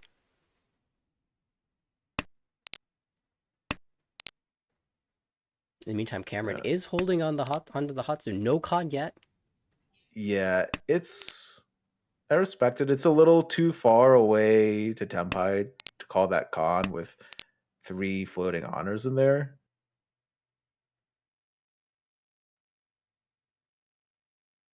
But now we can toss one of them. Or we just con first. Hey, that's Get another Dora. Dora. Pom. Oh, but that encourages the 3 to come out, and just then he switches weights. But if we chi and cut 1, so that will deal in. No chi. No. Oh, but oh. Chi.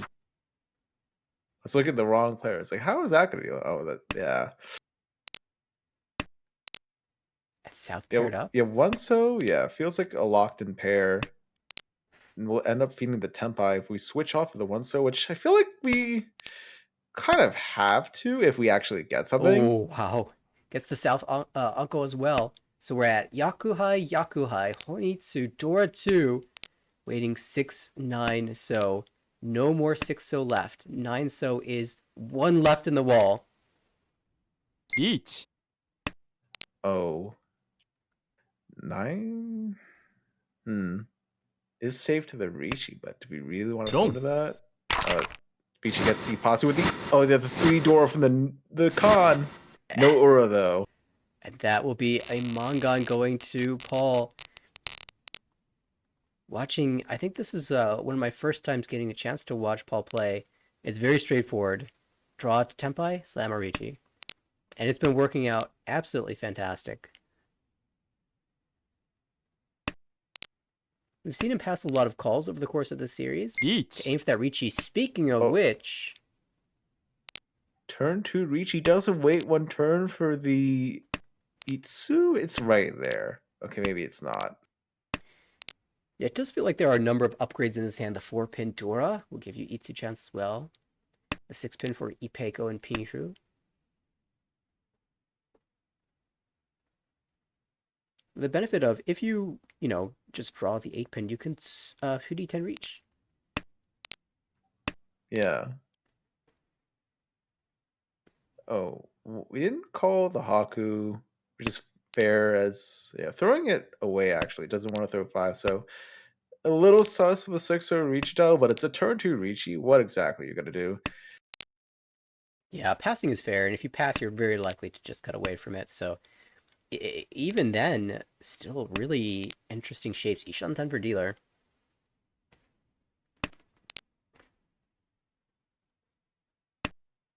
Long.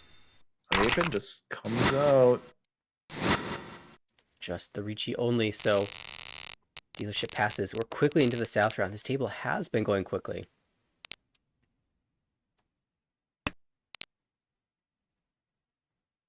Paul now with the dealership once again. South 1.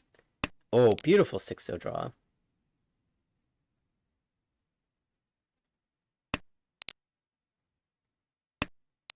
Oh, that hand for tie is still like 4 or 5 shotted from Kokoshi.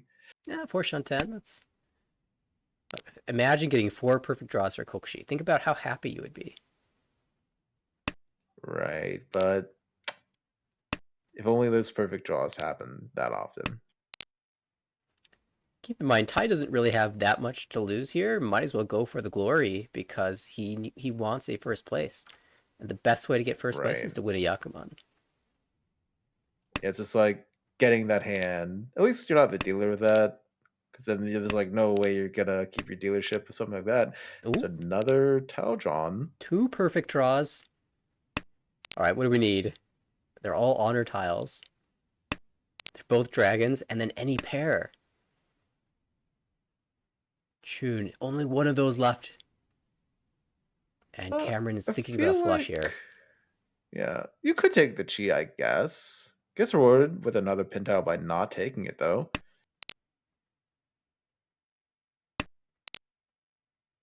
Each will get the first Tempai. There's a pair.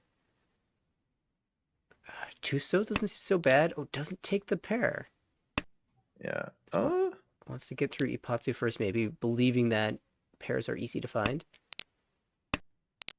Yeah, I feel like the 9's not that safe. So if you were gonna throw the 9, you might as well throw in the 6, and just throws it anyway. 6-mon jam. Let's... So 2 5-pin wait for this. 3 of those left in the wall. It's one of the white dragons. Still plenty left, as you said.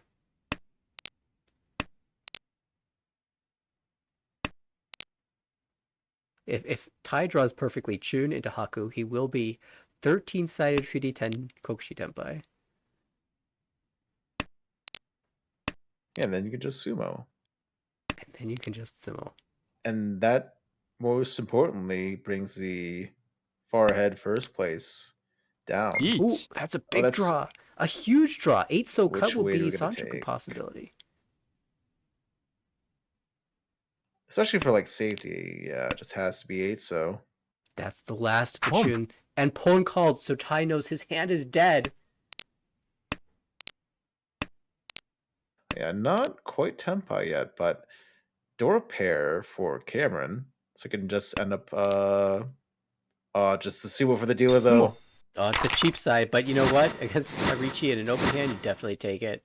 And there's an Uda for the 4,000 all, and Paul is on top. This might just end Ty's dreams of the double promotion. Yeah, I mean, There's it's gonna be hard, but it's Ty always still hard. has the dealership. And that's important. There's another dealership yet to go.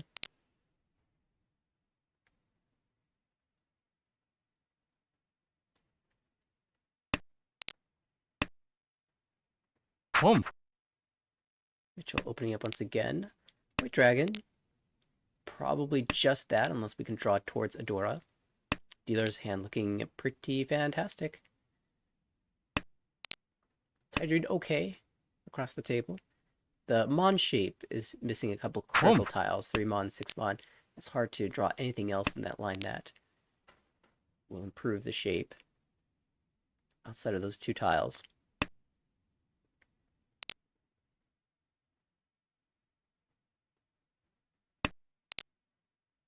Cameron opening up on the left as well. Maybe Honitsu? Would you flush this hand? I would have, yeah. That's why I don't like the honor cuts over the lone 1s and 9s first. We missed out on the East pair that way. Even though it is not a Yakuai in this round, just having those extra blocks can help. Ishanten now for Tai. Looking still for the 3 Mon, but can also connect 5, 7, and 8 pin into Tempai.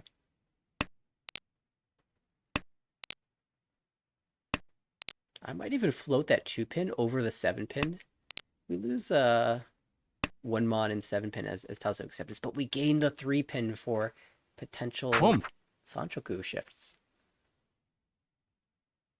Or just a better weight in the end.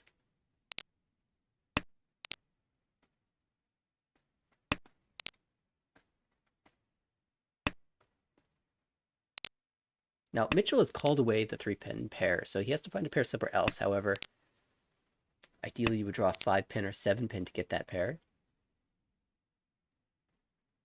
The 6-pin could come out of Paul's hand right here. Does not yet.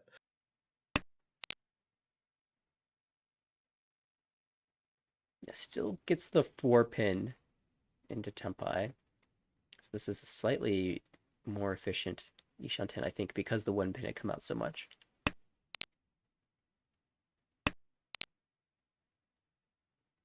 We are Tempai at 6-pin here, but it's could have even no, the 3-pin would have been none left. Definitely good to notice that. It would have been funny, but not worth aiming for.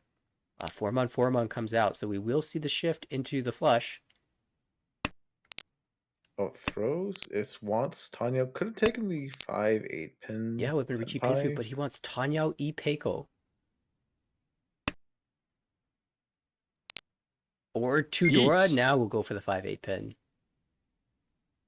Or the 5-pin, 6-pin Shabo. That was unexpected. Oh, yeah, it could have even been the 4-7 pin, right? It would have got the Adipatsu. Possibly. Maybe not 4-7 pin, but certainly I know. certainly 5-8 pin. Cutting away from the 6-pin. And now there's a Chi. Mitchell's on 5-pin Tonki, but if he swaps to anything else, it will deal in.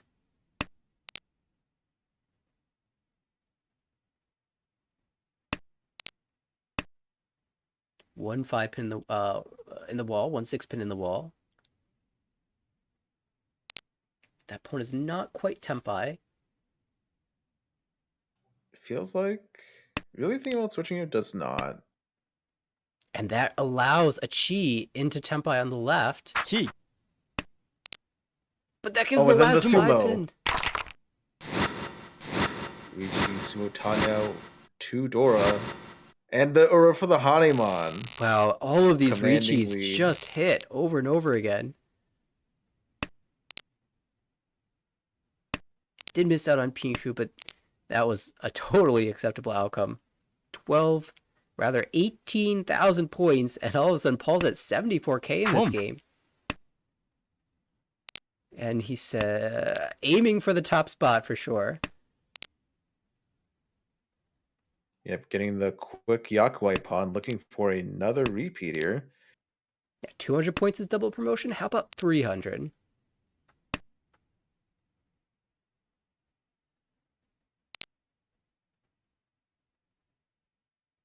Can anyone stop this? Across the table, Tai is actually doing quite well Gee. with the current shapes, but one more call, still 2 away from Tempai's dealer. Yeah, I don't think it's any like one person at this table. Yeah, it's a lot of like calling away the pairs I'm seeing in this game.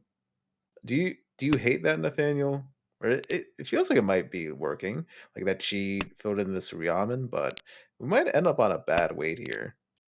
It's definitely situational. I think in this case, there really wasn't like the South was the Yakuhai, so that was your only pair, and then the second chi was a Kanchan shape. So, well, I guess it was a 2-2-4-4.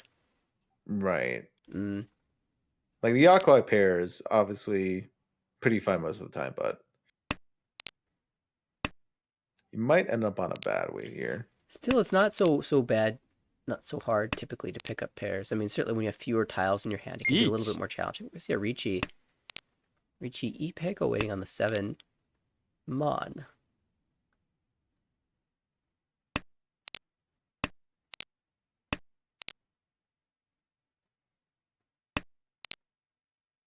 Mitchell with very exciting tiles. 1 pin triplet, 1 Mon triplet, and no 1 so in hand. But Ishantam.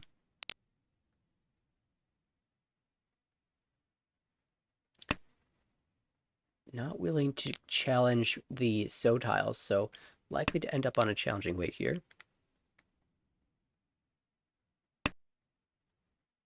Wrong. There's that 7 Mon. It was a Suji trap. Richie Peko. 3. Ooh, the surprise Ura Bomb and Cameron almost back up to 30k. Now we'll pass the dealership forward south to Mitchell in the dealer spot.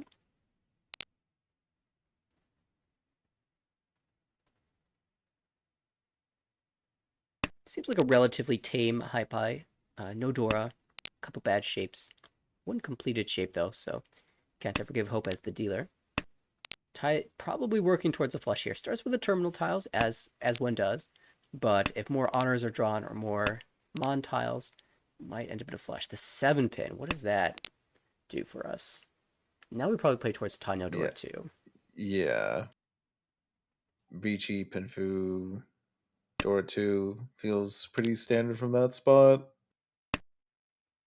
If not Pinfu, at least Tanya. Across the table, Cameron's actually Ishantam, but would like to improve the shapes first. Well, that's a Tempai.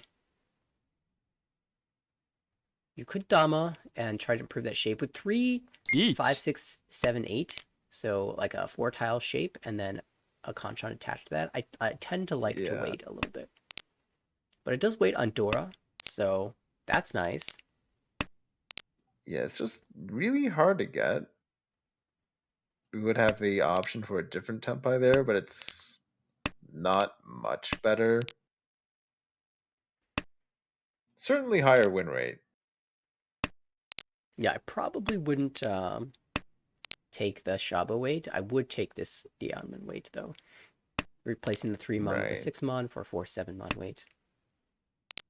Then we even have the possible Peiko there. Tai has paired up the south. That is double Yakuhai, and out it comes Pulm. Yep, 2 4-Mon Tempai. If 4-Mon comes out, it will be a double roll, but 2 is much more likely. Wrong. Yeah, Suji Richie gets a nice Mon gun that gets some of those points back. Gets out of last. And now we're on our last viewership. What can we do to get back to this double promotion spot? We have a lot of work to do, but we have a pair of Sanzo. It's a good sign, although the door is just close by with the Tuso. Yeah, I would say we're aiming for second place now. First is not easy to achieve, and if our goal is second place, then we need 17.8 points above 30K. So we need to be at 47,800. So 36.5 in our dealership is the number that we need to pick up.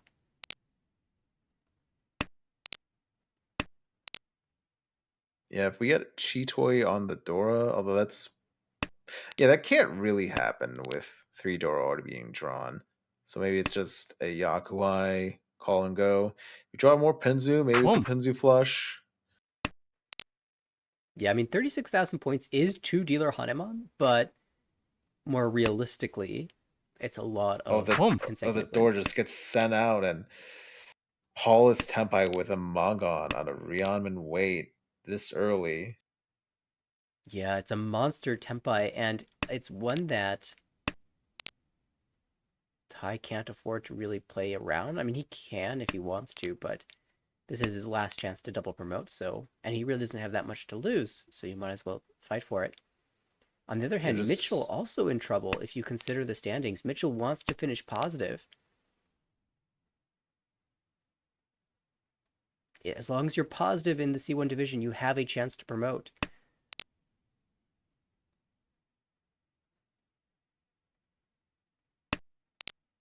yeah, I guess outside of getting a Yakuman, that is not looking great there though.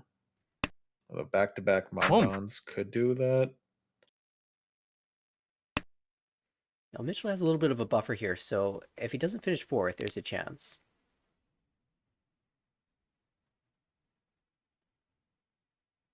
Needs about a Mongon, I think.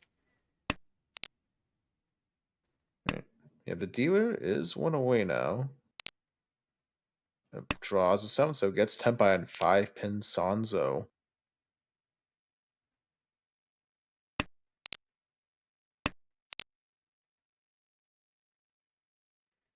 It's a little hard to get improvements here, though. A lot of those possibilities are already drawn. Yeah, you're really looking for a pin tile, but 6-pin is thrice in hands. That's a 1 Tempai, 5-8.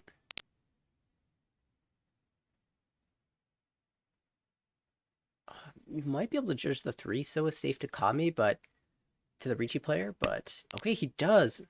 Nice read. Okay, the Forso would be a double Ron. That's still 3 of them in the wall. There's the 3 so. Just throws up. Oh, but one mon was safe. Safe to the open Mongon as well.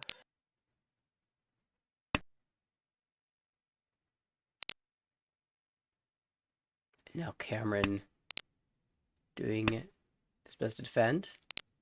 6-pin first, 3-pin perhaps following. It is Chito Ishantam. Back Okay, into we draw the Tempai. Sanzo back. Oh, Oh, but I guess white. No, but white is the White Dragon's pretty safe technically here. possible to wait on, but like.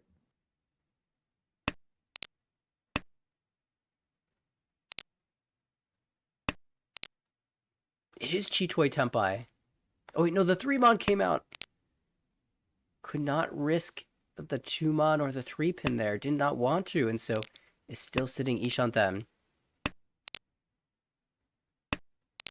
So much back and Tsumo. forth, and in the end, it will be Paul just finishing it out with a Tsumo. Tanyao Dora 3. That will send us to all last. So if Mitchell gets Mongon's not enough. See, a Mongon would be like 13-2, which is negative 16, and then you lose the 5 points of Uma, so you need more than Mongon. Yeah, a Hanemon and a Ricci stick. All right, that's the goal. First build the Hanemon.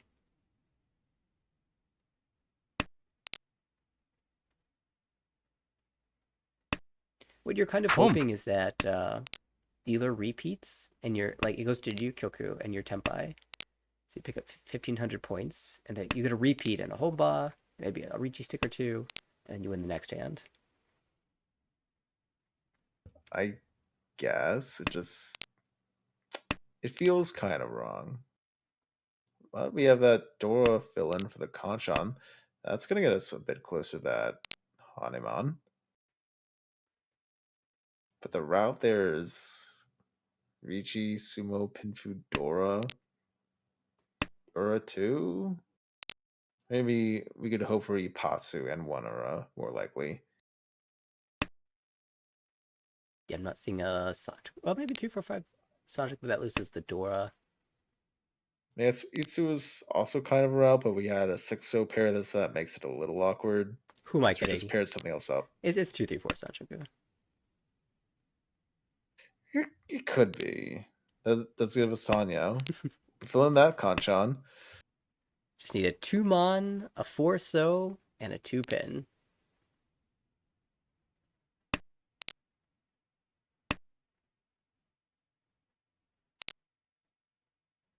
Five. Home. So, well, it does get us closer to 3, 4, 5. But we'd have to throw the Dora then. Well, you start We with a don't really 4-so, want you that. cut the 1-so, and then you make your decision later. In the meantime, Paul opening up here with a rare opens. Gee. We've seen him aim for Ricci so much, but now gets a very good tempai. 2-mon, 5-mon. Yeah, very in demand tiles though. Ooh, if you go 7-pin, 8-pin here, you can actually get the Sanchoku and the Dora. Oh, but throws 3, 4-pin. Home.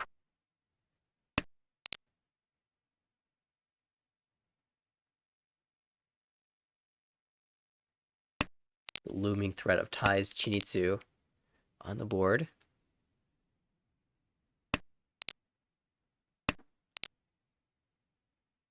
One away from Honitsu, 2 away from Chinitsu. That's a Dora upgrade. We'll swap to the Dora weight.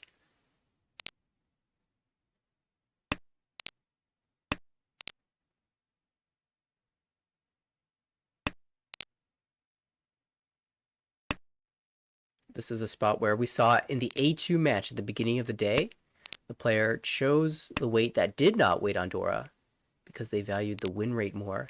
But at this point, for Paul, it doesn't matter whether he wins or loses his hand, so you might as well aim for more points if you can get them right. Right.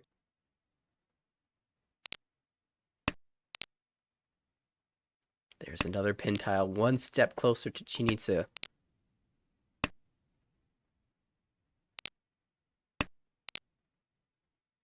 Not quite tempai, but this accepts the 3-pin.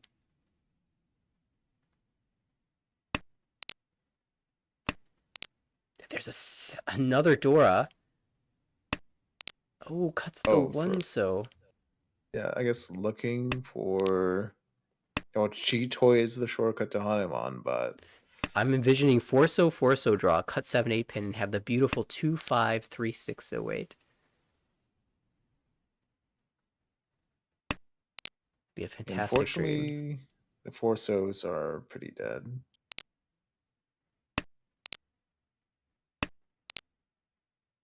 It's also very difficult to cut 7-pin, 8-pin with the Chinitsu on board. There would have been the Sumo for Paul. Come down to the final set of draws. It is tempai found. 4-7 pin. Cameron will not deal that in. Neither will Mitchell. So in the end, 2 players, tempai. Tie confirms third place here. And Paul confirms a commanding first place. The only player above 30K will dominate the C1 division. Finishes with 355.1 points. Well played. 11 firsts, 4 second places, 6 thirds, and 3 fourth places. Paul has a very good chance at finishing at the top of the division. However, 2 or 3 other players have a chance. I guess it's 2. Josh and Lewis will have a chance to chase Paul down in the final 4 games of their own series. We'll look at the big board, take a closer look. fantastic season as well for Tai, who finishes with plus 156.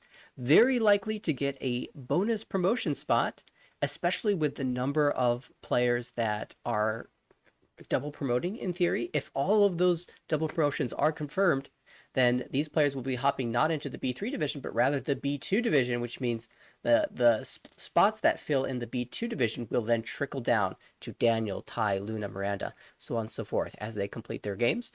And so, congratulations to Tai on an excellent season, and looking forward to seeing him playing in B3 soon. And to the other players, well done. It was a fantastic season for everybody. A lot of fun to watch.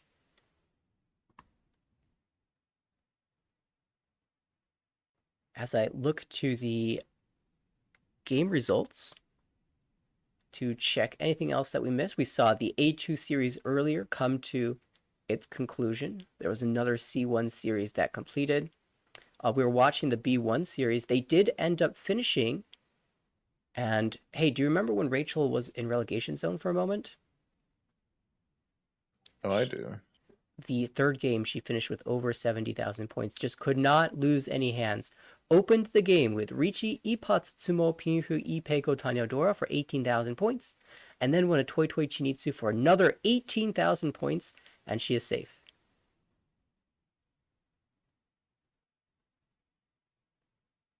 Yeah, technically, let's see. I don't know how feasible it would be for the people below to pass her, but demoting at minus 36 would be pretty sad. But That like, would, surely that's not gonna happen. I guess there is a theoretical world where that could happen, but I mean, if I it could would like happen to to me at think -8, anything can happen. But you have the I guess ability to say that, yes. That was an extremely unlikely scenario, and we thought it would never happen again, but who knows? There's always a chance. And so we'll have to wait and see how the rest of the divisions pan out. As for now, that is the final game of tonight's sequence. Now, a lot of these Session 6 games are scheduled for later in the second week. So actually, there aren't a lot of games scheduled for the remainder of this week. Only 2 more happening in the next several days. But next Monday, the 17th, is going to be packed. Tuesday, the 18th, is going to be jam-packed with games. And I'm anticipating our next Wednesday broadcast as well to be full of entertaining final round Mahjong games. So we'll try to run some extra broadcasts for Session 6 just because there are so many unique scenarios, so many fun battles that you'll want to tune into. We'll schedule those as soon as we know when they will occur, but you could definitely rely on our regular Wednesday broadcast a week from today. I can no longer recommend to those of you who are watching that AmericanRichi.org is the place to go for immediate entrance into the next season because the deadline for registration has technically passed. However, I can pass on to you that there is still a chance that you could squeak in if extra places are needed to fill numbers and fill out a division, especially if there's a brand new C2 division. So if you were on the fence and you're unsure, sign up at AmericanRichi.org.